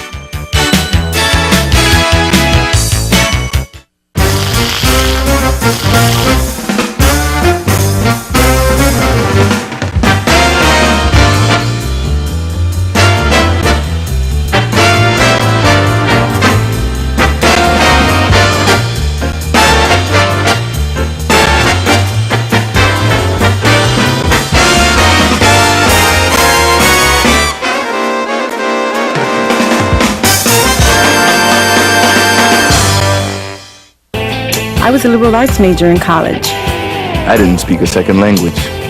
What could I? What could I offer the Peace Corps? The answer surprised me. I served in South Africa teaching HIV/AIDS awareness. Working with my students in Nicaragua was a great experience. We taught each other a lot about our countries and cultures. This is the Peace Corps today. Redefine your world. Join the Peace Corps. Apply now at peacecorps.gov. All over America, people are taking the National Radon Test. Have you? You put me on the spot! True or false? Radon is the second leading cause of lung cancer. True. I'd say false. No, it's true. That's something new to me. The Office of the Surgeon General recommends all homes be tested for radon. False. It's true. True. So it's bad. We should get our house tested. Where am I calling? 1-800-SOS-RADON. How can you not call? 1-800-SOS-RADON. Mastodon Spotlight. Coach Keith Fisher and I have been joined now by a couple of his players from the IPFW women's softball team, and you've heard the phrase, one in trouble, go to the bullpen. Well, I'm going to the bullpen because, again, I apologize. I've had a frog in my throat for the last couple of days, and Coach Fisher has been kind enough. He's going to, in essence, pitch hit for me, and he is going to have a little conversation with the two members of the women's softball team. And Coach, I'll let you take it away. Thanks, Mike.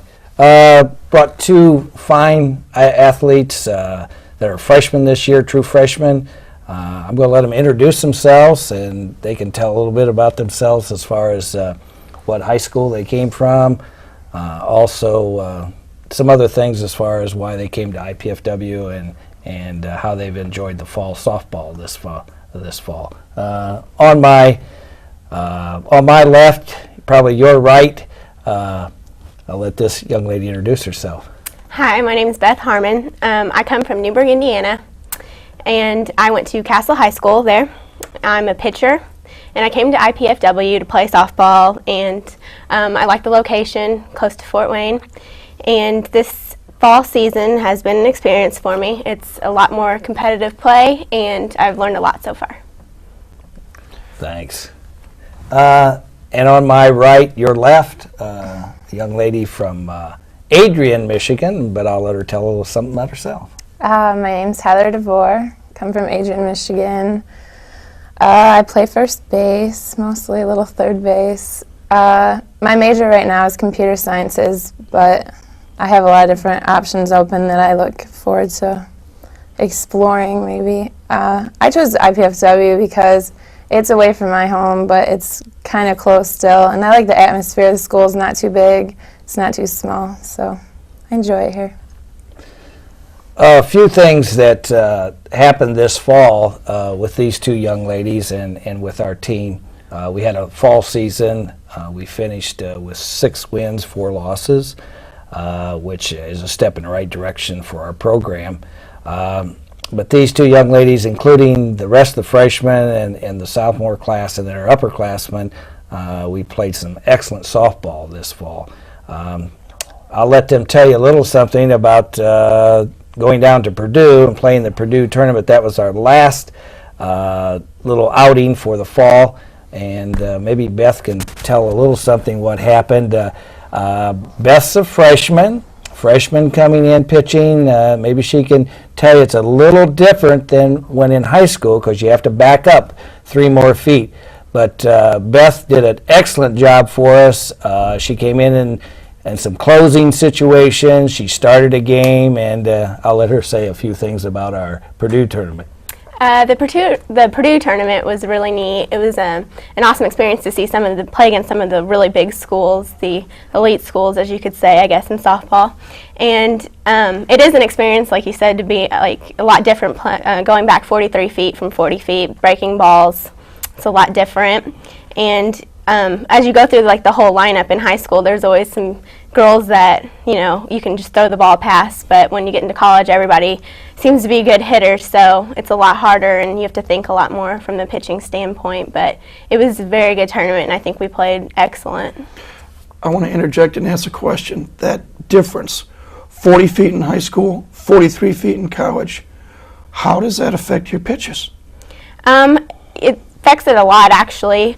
The fastball pretty much stays the same, but on the breaking ball, such as like drop ball, rise ball, curve balls, it's a lot harder. And I've actually found that my changeup, I'm having a lot of trouble controlling this fall, just because of the distance being different. So it's hard. It's a big adjustment.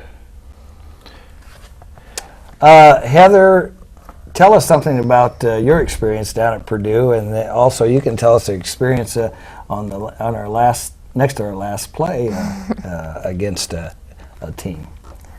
I enjoyed Purdue a lot. I thought it was a good experience, and it was really good for me to look at, such as Purdue, seeing their first baseman who was almost 6'5", 6'6", and compared to me, and I'm like 5'10", and I learned a lot just from like looking at their teams, and our team learned a lot too, just from playing with each other at that tournament, being in such big games, even though it is fall ball.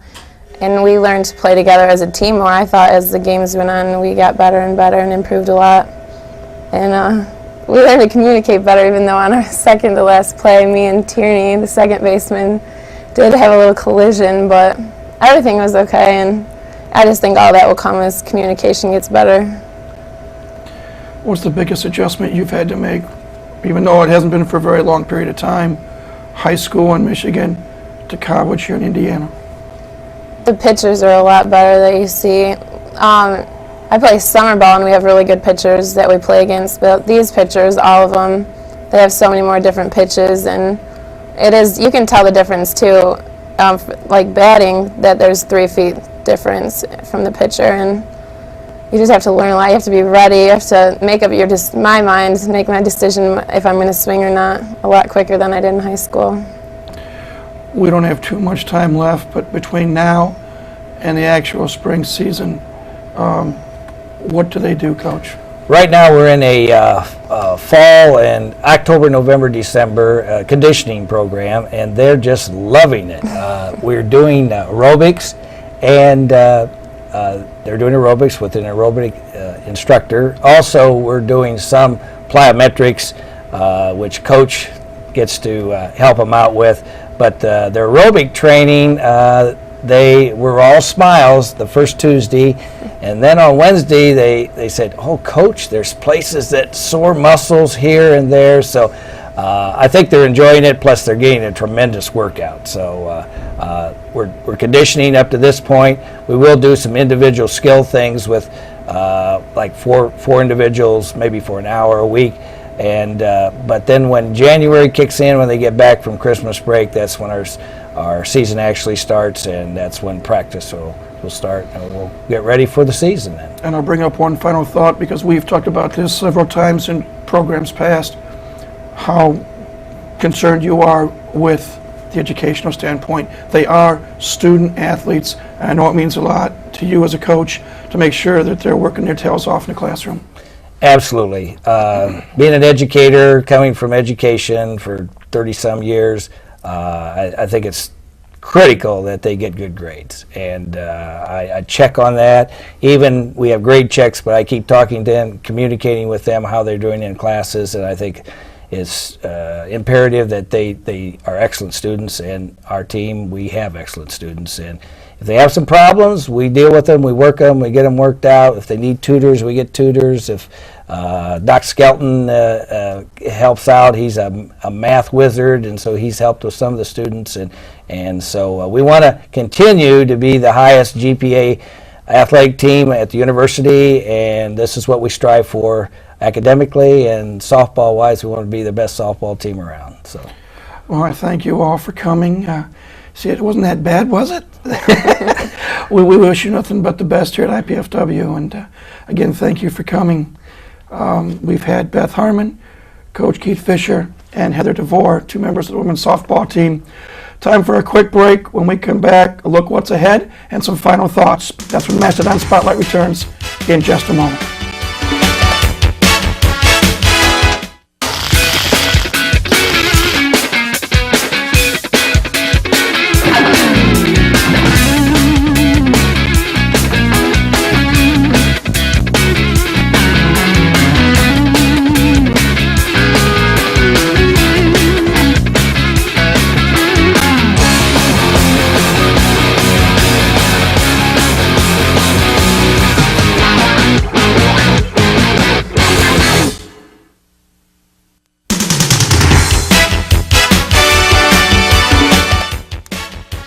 Welcome back to Mastodon Spotlight. My voice is basically gone. We'll try to get you some quick final information. Thanks to all who appeared today. Kelly Hartley, Keith Fisher, Heather DeVore, Beth Harmon. Quick update, I should say. Following this program, hopefully my voice will be better. And I'm going to join Mark Franke, IPFW Women's Volleyball, as the Mastodons take on University of Toledo. Tomorrow, 5 p.m., it's IU-PUI here in town. Can't make it to the Gates Center. Join us on the broadcast here on Channel 56. Again, that's it. Thanks for putting up with my froggy voice. Thanks to all who appeared. Thanks to you for tuning into the program. Next week, hopefully, my voice will be back. And I look forward to the program because I get my annual visit from men's volleyball coach Ernie Ball. So Lord willing, I'll have a better talking voice. And I invite you to come back for that show as well. But until next week, this is Mike Maas saying, have a great week and go Dons.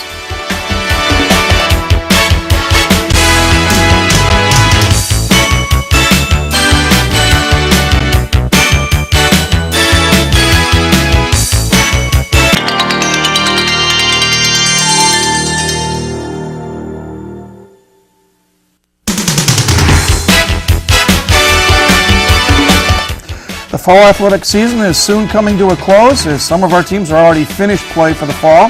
That means winter sports are coming up. On this week's edition of Mastodon Spotlight, we get a chance to talk with the head men's volleyball coach here at IPFW, the one, the only Ernie Ball. Volleyball is the main topic. We'll look at some other sports as well. Our show is Mastodon Spotlight, and it's coming up next.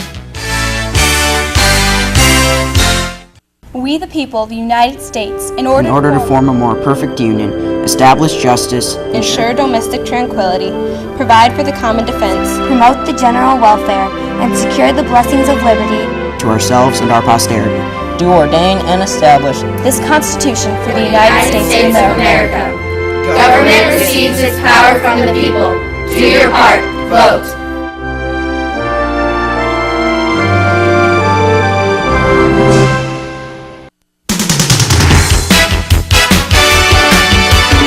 Hi everybody, I'm Mike Maas. Welcome once again to Mastodon Spotlight. As I said a moment ago, fall season is coming to a close in a lot of the sports here at IPFW. We're going to take a quick recap of what took place last week. Only 3 teams in action: men's soccer, women's soccer, and women's volleyball. Quick recap, the men's soccer team ended their season last week on a high note as they scored a pair of victories to finish the year. They defeated Taylor University by a score of 6-0 on October 22nd. Ian Lulia and Joe Shearing had a pair of goals each. Peter Hi got the shutout. And then they finished the season on the 25th, which I believe was last Friday. They went down to Bowling Green, Ohio, took on the Falcons of Bowling Green State, and came away with a 2-1 win. Joe Shearing and Craig Vandevusi got the goal. Men's season's over. They finished with a record of 4-13-1. Women's team had a couple of matches last week as well. In fact, they had one match. They took on the Titans of University of Detroit Mercy. They lost by a score of 5-1. Lindsey Williamson got the only goal on that match. Let me correct myself. They had 2 other matches after that. Then they went out to Western Illinois and won 3-1. Lindsey Williamson, Chasina Hersey, and Kristen McDonald got the goals. And then they went out to Northern Iowa and on last Sunday came away with a 3-2 win. Kristen McDonald got all 3 goals for the women. They're finishing their season out this week with a home match against Ball State, and they're going out to North Carolina, to Coastal Carolina for a couple of matches there. Finally, women's volleyball, 3 matches last week. Last Tuesday, or Wednesday rather, they went to Kalamazoo, took on the Broncos of Western Michigan, won the first game 30-28, lost the next 3, 30-28, 30-22, and 30-26. Then in 2 matches that were seen here in College 56 Sports, they took on the Rockets of Toledo, Kelly Hartley's alma mater, and they won by scores of 30-23, 25-30, 30-22, and 30-17. Then last Saturday night, they took on the Jaguars of IUPUI, interstate rival, and lost a tough 4-set match, 30-23, 23-30, 30-22, and 30-28. The team stands at 11-15 heading into action this week. That's the recap of what took place. Time for a break. When we come back, a visit with head volleyball coach Arnie Ball. That's when Mastodon Spotlight returns in just a moment.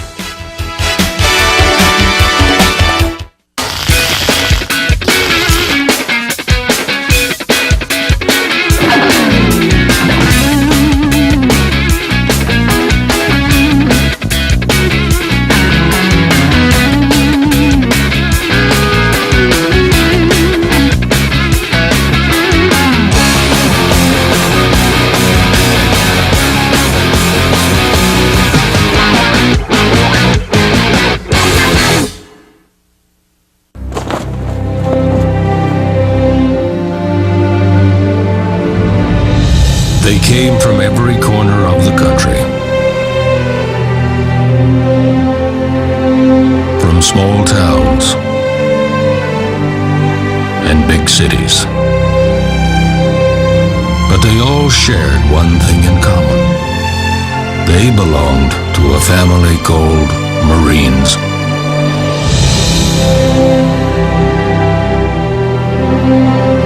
A tough and determined few, dedicated to protecting everything we hold sacred. And still they come.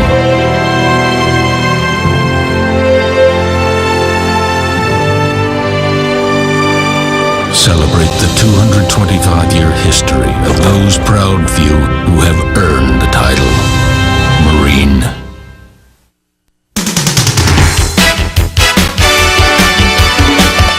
Welcome back to Mastodon Spotlight.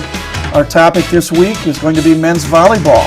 And this is our 4th year of Mastodon Spotlight. And the head coach of men's volleyball here at IPFW, Arnie Ball, has been gracious to me each year. He comes on our show and he talks about the team and so forth. And I'm always very appreciative. And no more so than this year. We say hello once again to Coach Arnie Ball. Thanks, Mike. Thanks for the opportunity. It's always a pleasure to come and be on the show and talk a little bit about our program. Let's start off a little bit. We'll probably get the bad and stuff out of the way first. A brief, I got to be honest, a brief look back at last year. The last 2 years especially have not been kind to you and the Volleydons. The 1-loss record on the court, but even more so perhaps maybe the biggest reason, and you can correct me if I'm wrong, this team's been hurt by the injury bug.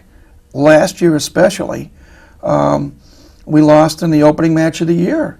Matty Bashevsky in Game 5 tore up his knee for the second time. Jeff Patak had come off surgery himself, and he wasn't 100%. And after the first match of the year, you lost your 2 big guns. And it seemed to set a tone. And unfortunately, if you look at numbers, 8 and 16, doesn't sound good. I think in most cases we were more competitive in that. But let's briefly talk about last year. Well, we certainly can talk about last year in regards to your injury. I'll go back just a little bit further in regards to your statement. Last year, certainly the injury situation hurt us a great deal. The year before, it was the Division I transition that hurt us. Yeah. The year before, we lost some players in that transition.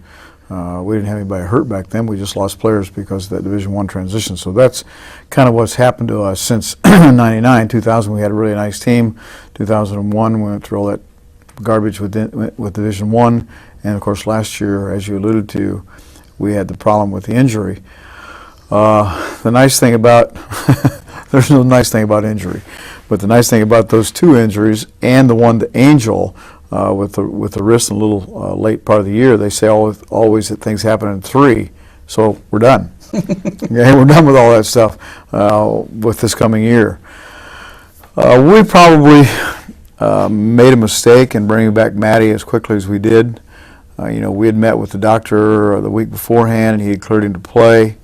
And he wanted to play, and I wanted him to play.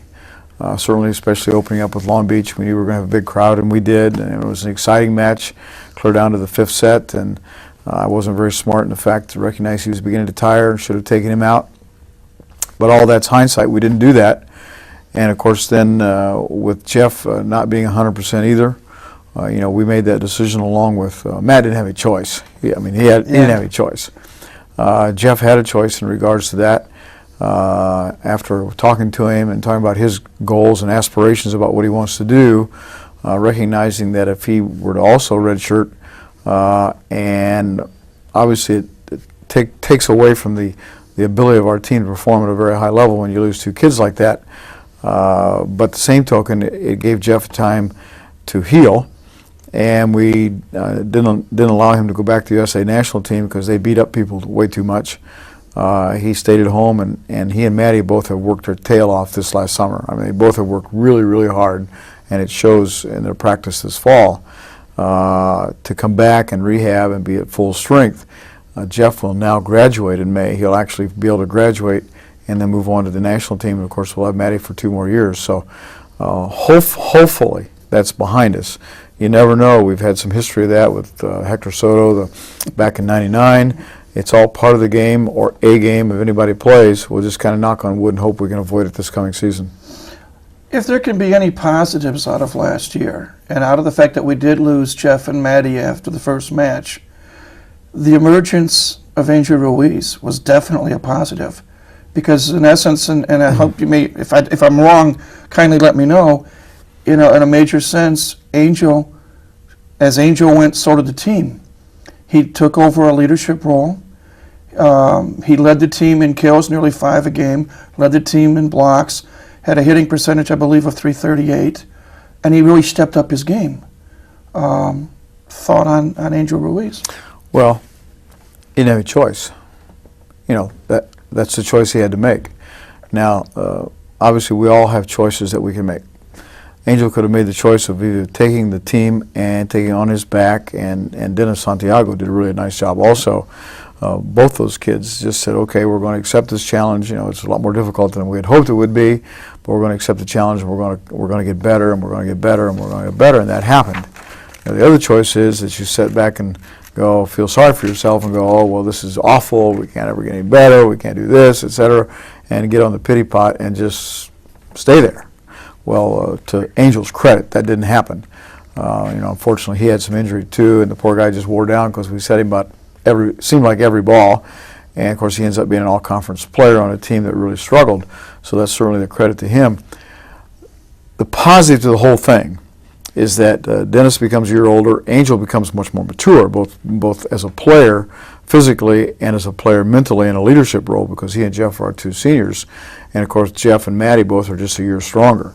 That's the positive side. The downside is you look at that record from last year and you go, ooh, that's pretty ugly. Well, I've been through ugly years before. You learn that in this business that some of the years, no matter how well you plan, it doesn't work out like you would like for it to work out. And you can always, if worse comes to worse, just blame Mark Franke for everything that goes wrong.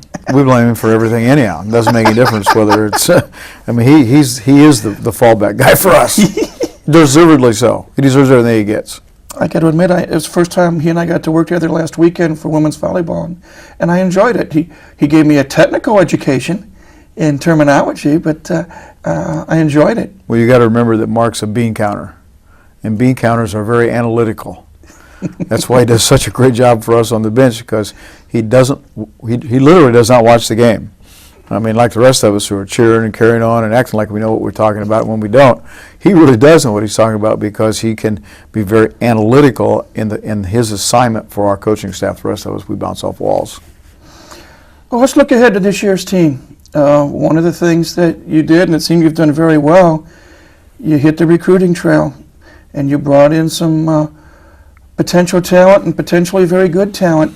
If we can, let's take a few minutes and talk about the roster of this 2003 IPFW men's volleyball team? When you talk about the recruiting trail over the spring and summer, that's really a misleading statement. What I really did was work very hard on my golf game. And my golf game is very good right now. And in order to do that, you have to travel many places where there are many golf courses. Therefore, while you're also recruiting, you're also playing golf. So the number one priority in my life in the summer is to improve my golf game, and then recruiting kind of falls in line. So, I mean, that's really the technical part of recruiting. If you want to know how to recruit, become a better golfer. That's the key. But we have some really nice, quality young players in our program from last summer's recruiting and last spring, and a lot of that is thanks to Dave Smidlin, who's no longer with us. You know, he's left and gone up to Michigan to run a junior program, but David did a lot of that work, certainly. But we're really excited about the young people we have in our program, and we not only the freshman kids, but we also have a junior transfer also who's got some experience, and obviously will add a lot to our team. Well, if we can, let's talk about some of the names. And I'm going to do things just the opposite of normal. I want to talk about the new kids first, and then we'll come back with the returning players.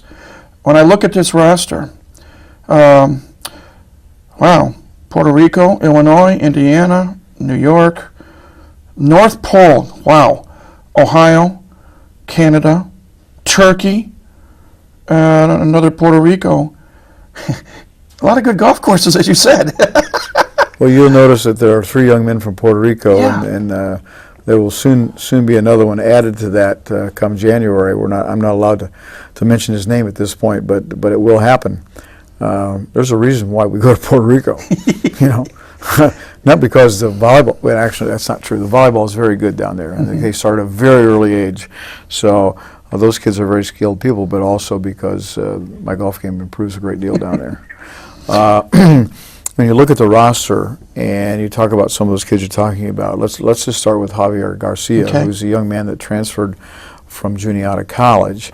Juniata is one of the top Division III programs in the country.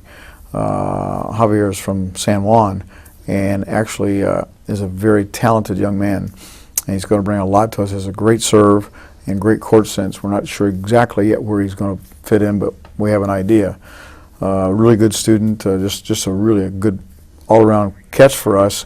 He just wanted to transfer schools, and just so happens we ended up being on the radar screen. So we're really excited about him coming. And the rest of the kids then are all freshman kids at some point, and whenever you want to speak about them. Oh, you mentioned Javier Garcia. I'm not sure I'm going to pronounce it right. A 6'6" freshman of Istanbul, Turkey. Serdar Sikia? Sardar Sika. I knew I'd butcher it up. And he tells, because I call him Sidar all the time, he goes, it's Sardar. So I'm going to get Sardar Sika. He is a middle player from Istanbul. He played on the not on the Turkey junior national team. He has international experience. He is a very fine volleyball player. We're really, and we recruited him via the internet. Because I didn't go to Istanbul. They don't have any golf courses there, so I didn't refuse to go. Matter of fact, he told me there's one golf course in like Istanbul, and they have millions of people over there. So, but anyhow, we really recruited him off the internet. But he has turned out to be even better than we thought. So we're real pleased that indeed we have 2 extremely quality middle players in Angel and Sardar. Let's venture way up north for the 3rd freshman I want to talk about, and his name is Jason Hemphill, 6'4" freshman from the North Pole. Wait a minute, there aren't any golf courses on the North Pole. Actually, volleyball is okay up in Alaska. There's more boys volleyball up there than I thought. Loy and I did a camp up there last summer in Ketchikan, which is not close to the North Pole, and there are all kinds of boys there at the camp, and I just didn't realize that was the case until we went up there. Jason actually is a walk-on player. He's a Chancellor's Merit Scholar. He's an extremely bright young man. We probably will redshirt him this year, just because this is the most depth we've had in a long time with the returners and some of our freshman kids. So, but he's a very talented young man. He just doesn't have a lot of volleyball experience. So we said we'd probably redshirt him, but he's a very pleasant young man to have in practice. Let's head back to the lower 48, and we'll finish out some of the other new players. a freshman out of Columbus, Ohio, 6'6", Mike Daga.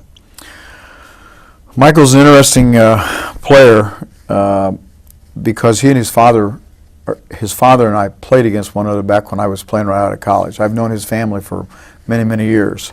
His dad was a very competitive player. He's about the same size as Mike.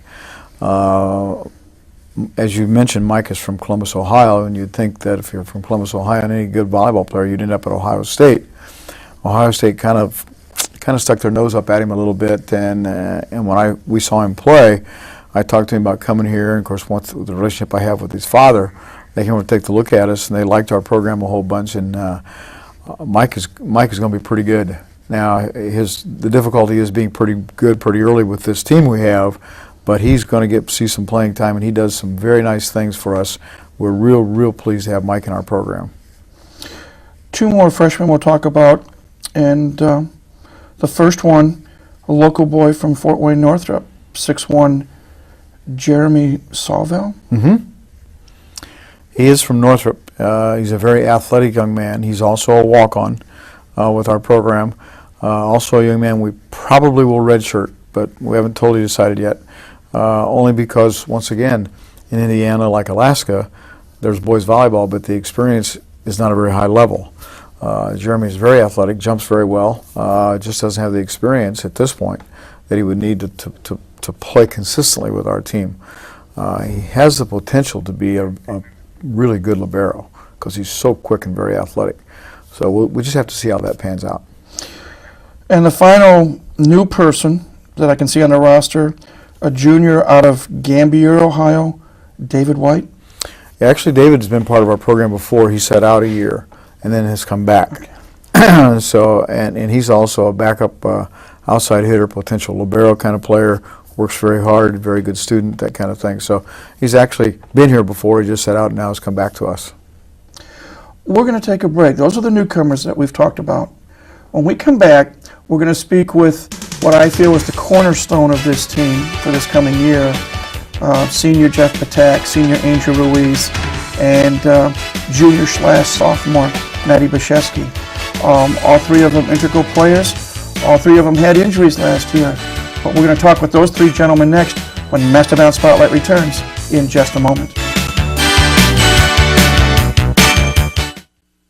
We the people of the United States, in order to form a more perfect union, establish justice, ensure domestic tranquility, provide for the common defense, promote the general welfare, and secure the blessings of liberty to ourselves and our posterity. Do ordain and establish this Constitution for the United States of America. Government receives its power from the people. Do your part. Vote.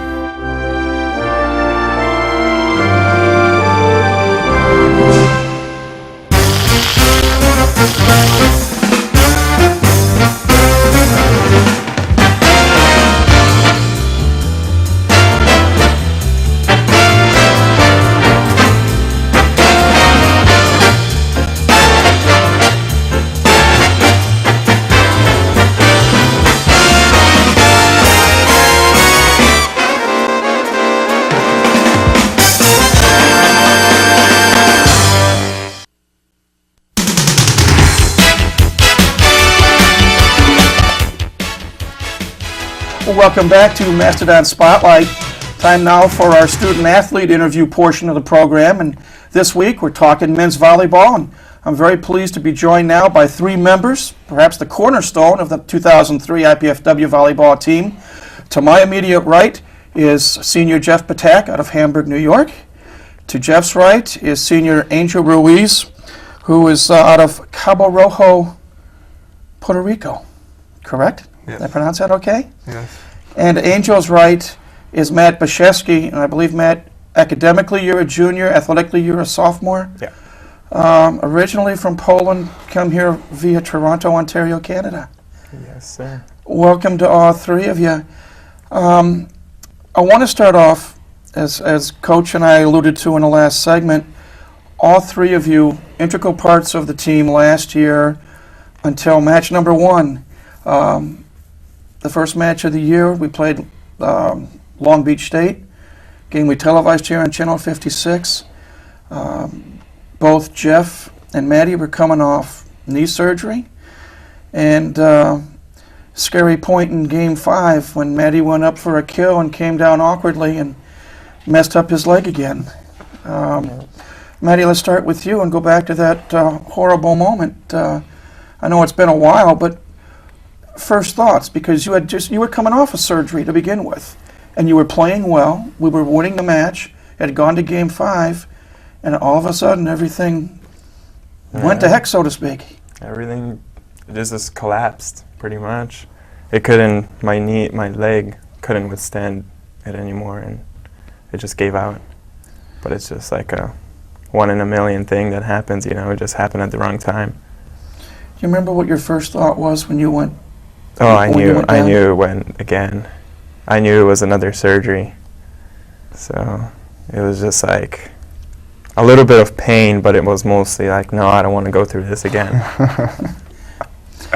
Jeff, I mentioned you had also had knee surgery. Yeah, I had it in the fall, maybe the second week of practice, and we were training. I was feeling great, and all of a sudden I went to dive after a ball, and I tore something in my knee, and I was in just some serious pain, and had surgery 2 days later, and I was 3 months, exactly to the date was that first game against Long Beach, and I came back for it, and physically I wasn't prepared. My knee was not even close to be strong enough, and I couldn't have finished the season. I was in such pain after that first game, and so we decided to take the year off. Redshirted practice after about 3 weeks after that game, and now we're going to be ready for this year. Talk about the reconstructive therapy following knee surgery.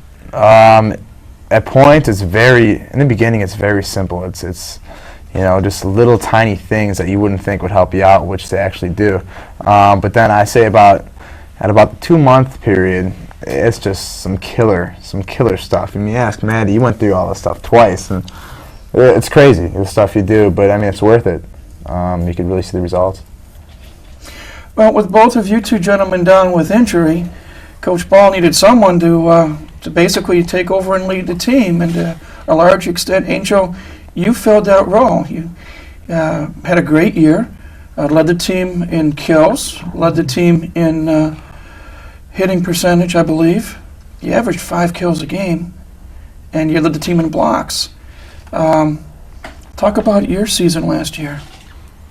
Well, it was a good season for me, but seeing that game against Long Beach with these two guys, it was like a preview of what was going to happen in the season. Then this guy's going out. It was kind of like,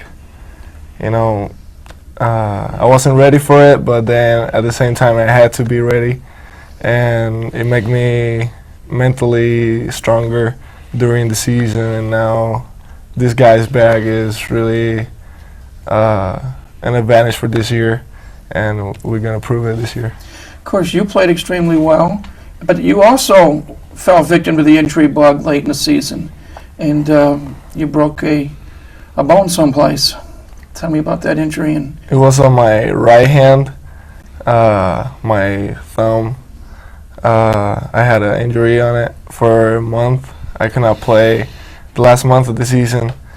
It was tough because it was the most important part of the season, going to the conference tournament, but then at the end I played against Ball State, which it was a good match, but it wasn't what I expected from myself. I remember you played libero. Yeah, that month I played libero. Yeah. Well, that was last year. Jeff, you made the commitment to come back. You could have graduated. You could have. I couldn't graduate. You could have. You had the option whether or not you wanted to come back or not. What was the main decision? What was the main process to come back? Just, I was there for the '99 for that last time we were the Final Four, and it was just an unbelievable feeling. And I just want to, get to that point again this year. And with the talent we have, there's no way unless, we just do stupid things. Not that we don't have, the capabilities of being there again and possibly winning. And this is a goal of mine, a dream of mine, and I think that's everyone else's goal on the team also, including Coach. This could be an exciting year, but I think perhaps all three of you would agree the first key to a successful year is staying healthy. Are any of you doing anything different or special to try to make sure as best as you can that you can stay healthy? Maddie? Oh yeah, with like, I guess all of us have gone through extensive therapy to, rehab from the injuries, and we have gone through like lessons on jumping and landing, like proper techniques of doing those things. So plus with like we do a lot of stretching and icing after the practices and everything to prevent anything like that from happening. Well, let's look ahead a little bit. Let's assume that, and knock on wood, that all three of you stay healthy. What do you hope? I mean, obviously, number one, maybe a conference championship would be nice. A trip back to the Final Four would be gravy, and if we could ever win the whole thing, we'd probably throw the biggest party this town's ever seen. Now, having said all that, from a personal level, and Jeff, we'll start with you, what would you like to accomplish this year? This is your last hurrah. I want to win the whole thing. We have the talent, like I said before, and it's all a matter of hard work, and it's obviously it's something you always dreamed of doing when you were a kid. I mean, just for instance, you see basketball, NCAA on TV, you see the Final Four and that, and I want to be the Final Four in my sport, and you get there and then possibly winning the whole thing, and it's a great feeling. That's what I want to accomplish. Angel? My goal for this year is help the team as much as I can to get to the Final Four. I've never been there. Jeff has. My freshman year, we had the team to go over there, but Ohio State beat us in the conference finals, which we were very close to get there. But I really think this year we had a better team than in 2000, and we can prove that we can get there and get to the finals, which this team hasn't been there yet. Maddie? It's definitely winning's a big thing going on, especially with the team that we have, and being their last years here. It'd be a nice kind of like a going away thing, win the whole thing. For the two of you being true seniors, or senior plus, so to speak, added pressure to do well? You think you may put too much pressure on yourself, or is the fact that this is the last hurrah just the right impetus to do your very best? I really don't think there's too much pressure. I mean, a lot of teams in the country right now don't even know how good our team is capable of being, I think we ourselves are the only one that know how good we could be, and I mean, I'm just ready to take it on. I don't really think there's any pressure. I think if we all keep a calm, cool head with everything and just, not be over, I don't know what I want to say. I don't know, just not be too confident of ourselves, but keep a level head, we'll be all right.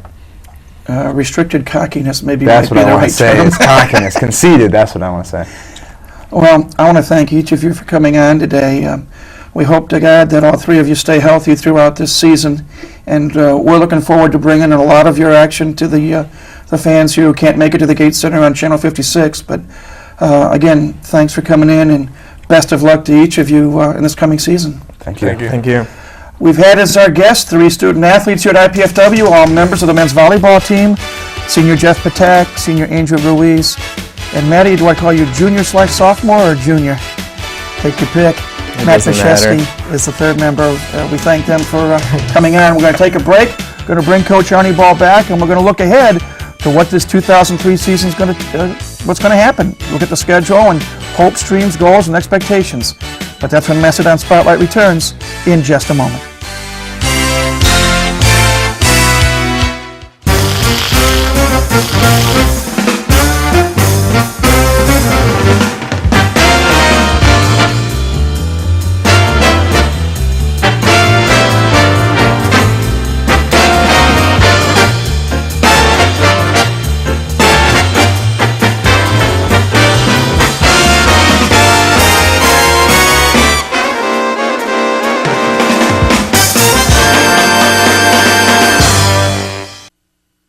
We, the people of the United States, in order to form a more perfect union, establish justice, ensure domestic tranquility, provide for the common defense, promote the general welfare, and secure the blessings of liberty to ourselves and our posterity, do ordain and establish this Constitution for the United States of America.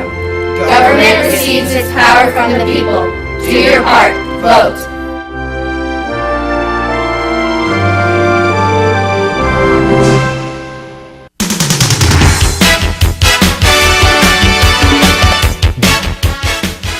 Welcome back to Mastodon Spotlight. Our topic this week is men's volleyball. We welcome back to the program the head coach in his 23rd year here at IPFW, Coach Arnie Ball. And Arnie, we just heard from what and I hope they don't get mad at me, playfully call the unholy three, but what I feel, and correct me if I'm wrong, the cornerstone for this 2003 IPFW volleyball team, Jeff Patak, Angel Ruiz, and Maddie Bashesky. Well, certainly, Mike, they're one of the building blocks of the cornerstones of this team. There's no doubt about that. When you get a player of Jeff and Maddie and Angel's abilities, and the fact that they have a tremendous amount of experience as well, and an extra year with two of them, that the three of them have to certainly be the cornerstone.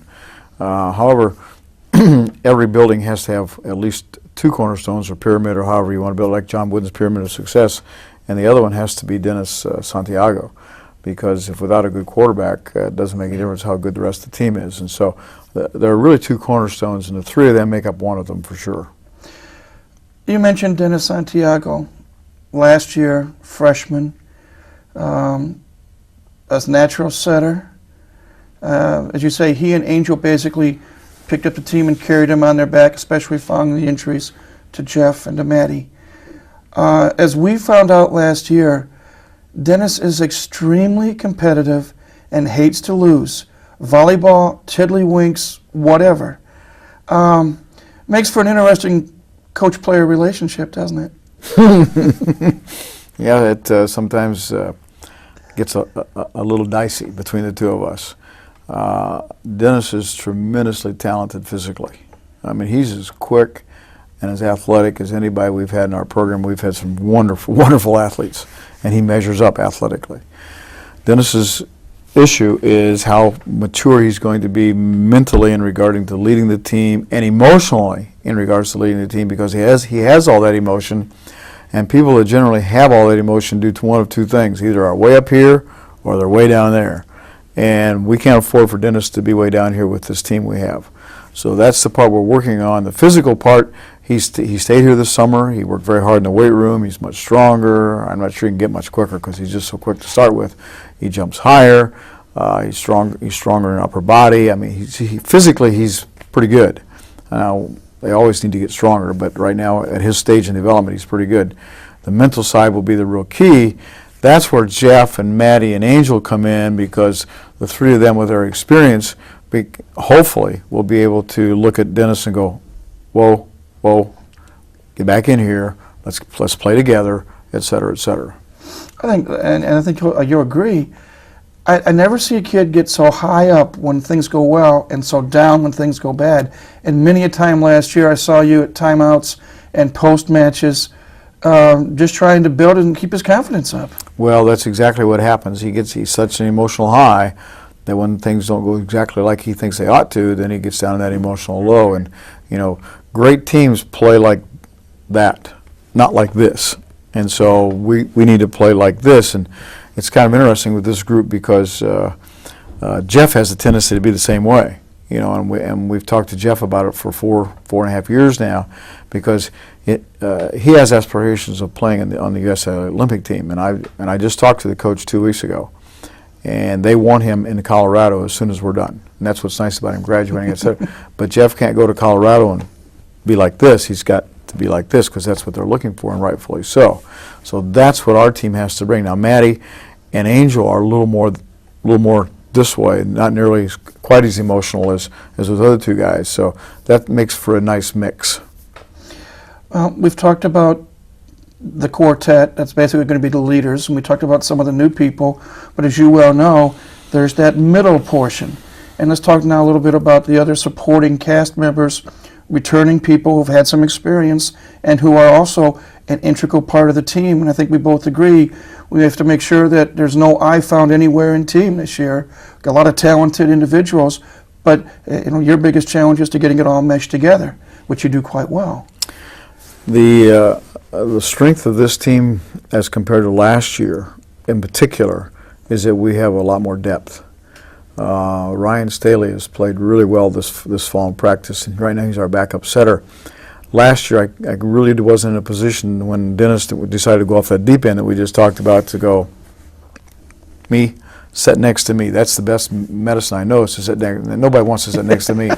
And we think we're in a position where Ryan can come in and make that happen. The other thing is it's a long season. Sometimes that tends itself towards injury, et cetera. So we got some kids that can come in maybe in matches that aren't so critical, or if we can get in a comfortable position to let some other people play. And we're just going to bite the bullet and do that. So that's where Ryan Staley is really going to help us. Now, the other thing with Ryan is that he potentially can play libero also. He's very, very quick and does some really nice things. So we're just looking at that possibility. Nick Bellman. Nick right now last year was forced into an outside hitting role. We didn't have any choice. Right now he is strictly focusing on the libero position. And we think that's where he's going to end up helping us a great deal. It's the right attitude. He's worked hard all summer. We just have to keep getting him better and better as we go along. Of course, the other guy is Mitch Dreisbach. And right now, Mitch came in last year and got to play a lot, once again, because we were in a situation where we didn't have any choice. So he gained a great deal of experience. Mitch is in a position that I think is real positive for him. He may not think so. But he's in a position that I heard Coach Knight talk about a lot, and I believe in a lot of things that Coach Knight does with his basketball team, and that's to redshirt people after the second year. We're not going to redshirt Mitch, and the reason for that is they understand your system, so they grow a lot quicker. You know, in the beginning, you're just trying to learn and survive. Right now, you can grow, but I think Mitch is kind of in a redshirt year where he's going to have to play really hard in practice. Continue to raise his level of play, because right now Maddie's probably going to play at our opposite position, and we both know that with Maddie's knee, we're not going to take any chances of pushing him like I did last year and end up re-injuring that knee. So there's some opportunity for Mitch to come in and play some there and let Maddie have some rest so that we can be strong. And the whole key to this thing, Mike, is being strong at the end of March and April. Yeah. I mean, if you're not strong in March and April, you don't have a chance to win this tournament, and that's what we're after. There's one other person, and I call him Mighty Mite because I remember when he was a freshman, darn near killed himself going for a ball. Dustin Sherman from Northside. Dusty will continue to fill the same role that he's filled for us in the past, and I already know exactly where it's going to happen, and I know exactly who it's going to happen for. He will come in and serve and play defense. He is our designated off-the-bench server defensive player because he does it so well. And it takes a really special mentality to be able to do that. Be able to stand back there for 4.5 games and never sniff the court. And all of a sudden, in Game 5, have to come in and serve a bullet and play defense. And he does that, and it's exactly the role he's going to fill. That's the makeup of the 2003 team. Now let's look at what they're going to try to accomplish, and that's the schedule. We're going to start the season off the weekend of January 9th, 10th, and 11th. You're going down to Puerto Rico when there's going to be 4 inches of snow on the ground here, and your team's going to be in the fun and sun in Puerto Rico, but you got a couple of matches there to start the year off. Yeah, I'm going to be on the first tee. That's what's going to happen. I'm going to tell you that right now, that I'm going to be on the first tee while the boys are cooking in the sun.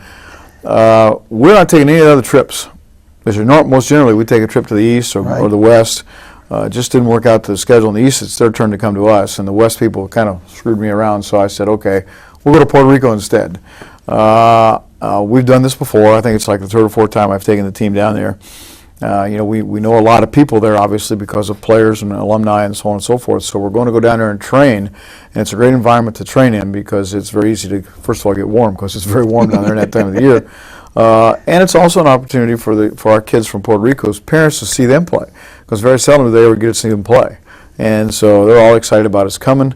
Obviously, we're excited about going. It's a chance for me to really get after them because we don't have any school, so I can get after it. We can train really hard and play a couple matches. The most difficult part about that trip is actually coming back here and making the adjustment to the cold weather to make sure the kids don't get sick. That we have to be real careful with. Well, you do make the trip back home, and then what a way to start the home season. 17th and 19th of January, Friday, Sunday, UC Santa Barbara. Always a tough team from out west. We're looking forward to that weekend. We're going to broadcast the opening season match on Channel 56 on the Friday night. And as best I understand it, we're going to have a simulcast On the Sunday, Channel 56, Channel 33, you've got Ken Horman and Blake Sebring going to come in and run the show on that Sunday. Well, let's talk about that opening weekend playing at West Coast Power. Well, that opening weekend, let's hope it's not too much, and I'm not concerned about the two games in our team because they'll be ready to play. We're also going to have an alumni weekend. You mentioned the fact that we're going to do simulcast with 56 and 33, and it's the second time we've done some stuff with NBC here in town, and it's an exciting time. And Coach Preston from Santa Barbara was gracious enough to come and let us split the schedule. Most of the we play Friday, Saturday, but Sunday afternoon seems to be the best time for us to be not on cable, but on public access television. And we're actually going to go 2 of those, so we're going to have one the next weekend as well. So we're really excited about that. I promised Coach Preston, he has a big tournament in January, so I promised him in 2003 we'd go back out there. That's kind of how we make those things work. He's a really good friend, and those 2 matches will be exciting for not only our players, but our alums, I hope, but also the fans, and we're expecting a very, very large crowd that weekend. One thing I noticed is after you come back from Puerto Rico, you're at home for a while. You're at home all the way until February 25th after UC Santa Barbara, St. Francis of PA, George Mason University, which is the other Sunday match that's going to be simulcast. Right. That's on the 26th of January.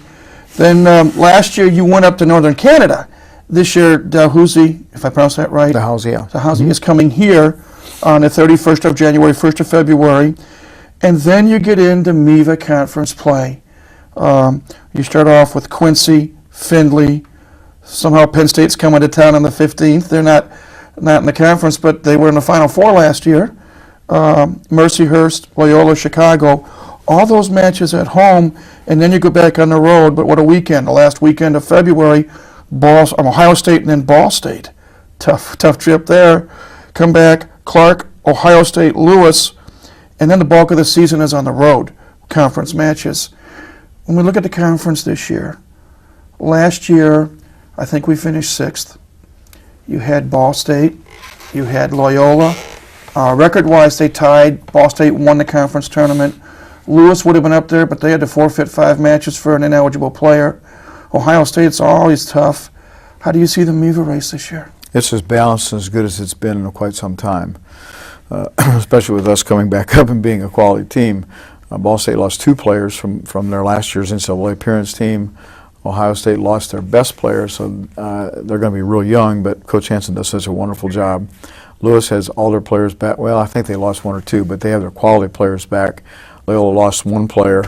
The league is going to be really, really solid. I think that's okay for us because, as you alluded to, our schedule, and I told you we're just taking the one major trip. Yeah. Other than that, we're going to be around here because we have 16 home matches this year. That's more than we've ever had. We're only allowed 28, and we have 16 of them here at home. And I think that's a real advantage for us and our kids to be able to play it here at home in front of our fans. The last 2 matches of the season are back at home again with, I think, Ball State and Rutgers. Yep. You alluded to the fact that Penn State's going to be here. They were off our schedule last year, and so now we're back on, and we're going out to play them, and they're coming here. Other than putting in maybe a USC or a UCLA or a Stanford, this is as good a schedule as we could ever hope for, and a lot of it's at home. So I'm real pleased with the schedule the way it turned out. I know it's heavy laden on the front end at home. But we do have some matches at home in March. The end of March we're on the road, and then back in April we're back at home again. So I just think it's a quality schedule that'll give our kids an opportunity to play at a high level. Because as we know, once you get to the MIVA and the NCAA tournament, I mean the MIVA is one weekend, the quarterfinals next weekend, back to back, Friday, Saturday, and if you win that thing, then you got to go play obviously at a very high level at Long Beach, which is kind of a hostile part of the country in regards to us Midwest people to play on a Thursday, Saturday. So I think our schedule is very good to allow our kids to continue to grow and develop, shooting for the fact that the end of March and first part of April is when you got to be really good. We want to get time for one more quick thought. You stole my broadcast partner. Talk about Ryan coming on your staff full time. Well, we're really sad to see Dave Smith leave, but I know it was a great opportunity for him to go to Michigan, so we were searching for somebody to become our assistant coach, and I talked to Ryan Perrott, who is one of our former players, young man from Windsor, Canada, who works the broadcast with you, and I know does a really nice job, and and he was really excited about coming on and being part of it. And he's done a wonderful job already. And you know, he's a much younger fellow than I am, so he relates to the players a lot better than I do. And he's also wonderful at recruiting. And once again, you got to have somebody young out there recruiting. So you get those young kids excited, and then when the old man comes in, it's not such a culture shock. I'm really excited about working with Ryan and having him here. He's finishing up his master's. I think he'll get done this spring, or next fall. I think he'll finish. So it's an exciting time for us to have him here on board with us. I always enjoy our visits. I can't thank you enough for coming on board. You've always been helpful to me in the 5 years I've worked with IPFW Athletics, and I wish you and the team nothing but success. Look forward to doing a lot of matches, and wouldn't it be nice to go out to Long Beach? Well, we'll take one step at a time. The big thing is that we open up with Santa Barbara, and I would like and hope. If for those who remember 1994 when we played UCLA here at home on Channel 33, we turned anywhere from 1,000 to 2,000 people away from the Gate Center. I'd be tickled to death to turn people away on January 17th and 19th when we play Santa Barbara, and so I hope that folks will come out and see us play. This is going to be a very exciting group of young men. We look forward to it. Thanks, Mike. Once again, we thank head coach Arnie Ball and the members of his team, Angel Ruiz, Jeff Patak, Matty Bashesky, for coming on board this week and appearing on the program. As always, we thank you for coming on as well to watch Mastodon Spotlight. A couple of quick programming notes. Tomorrow afternoon, final women's volleyball match of the season. Home match, 2 o'clock against Chicago State. If you can't make it here in person at the Gate Center, tune in to Channel 56 Sports for live coverage of that volleyball match. Also, the women's soccer team ends their season this weekend in North Carolina. We'll have comments and hopefully highlights from that as well. And much more as we come back next week to discuss IPFW athletics. But that's next week. Until next week, this is Mike Maas saying have a great week and go Dons.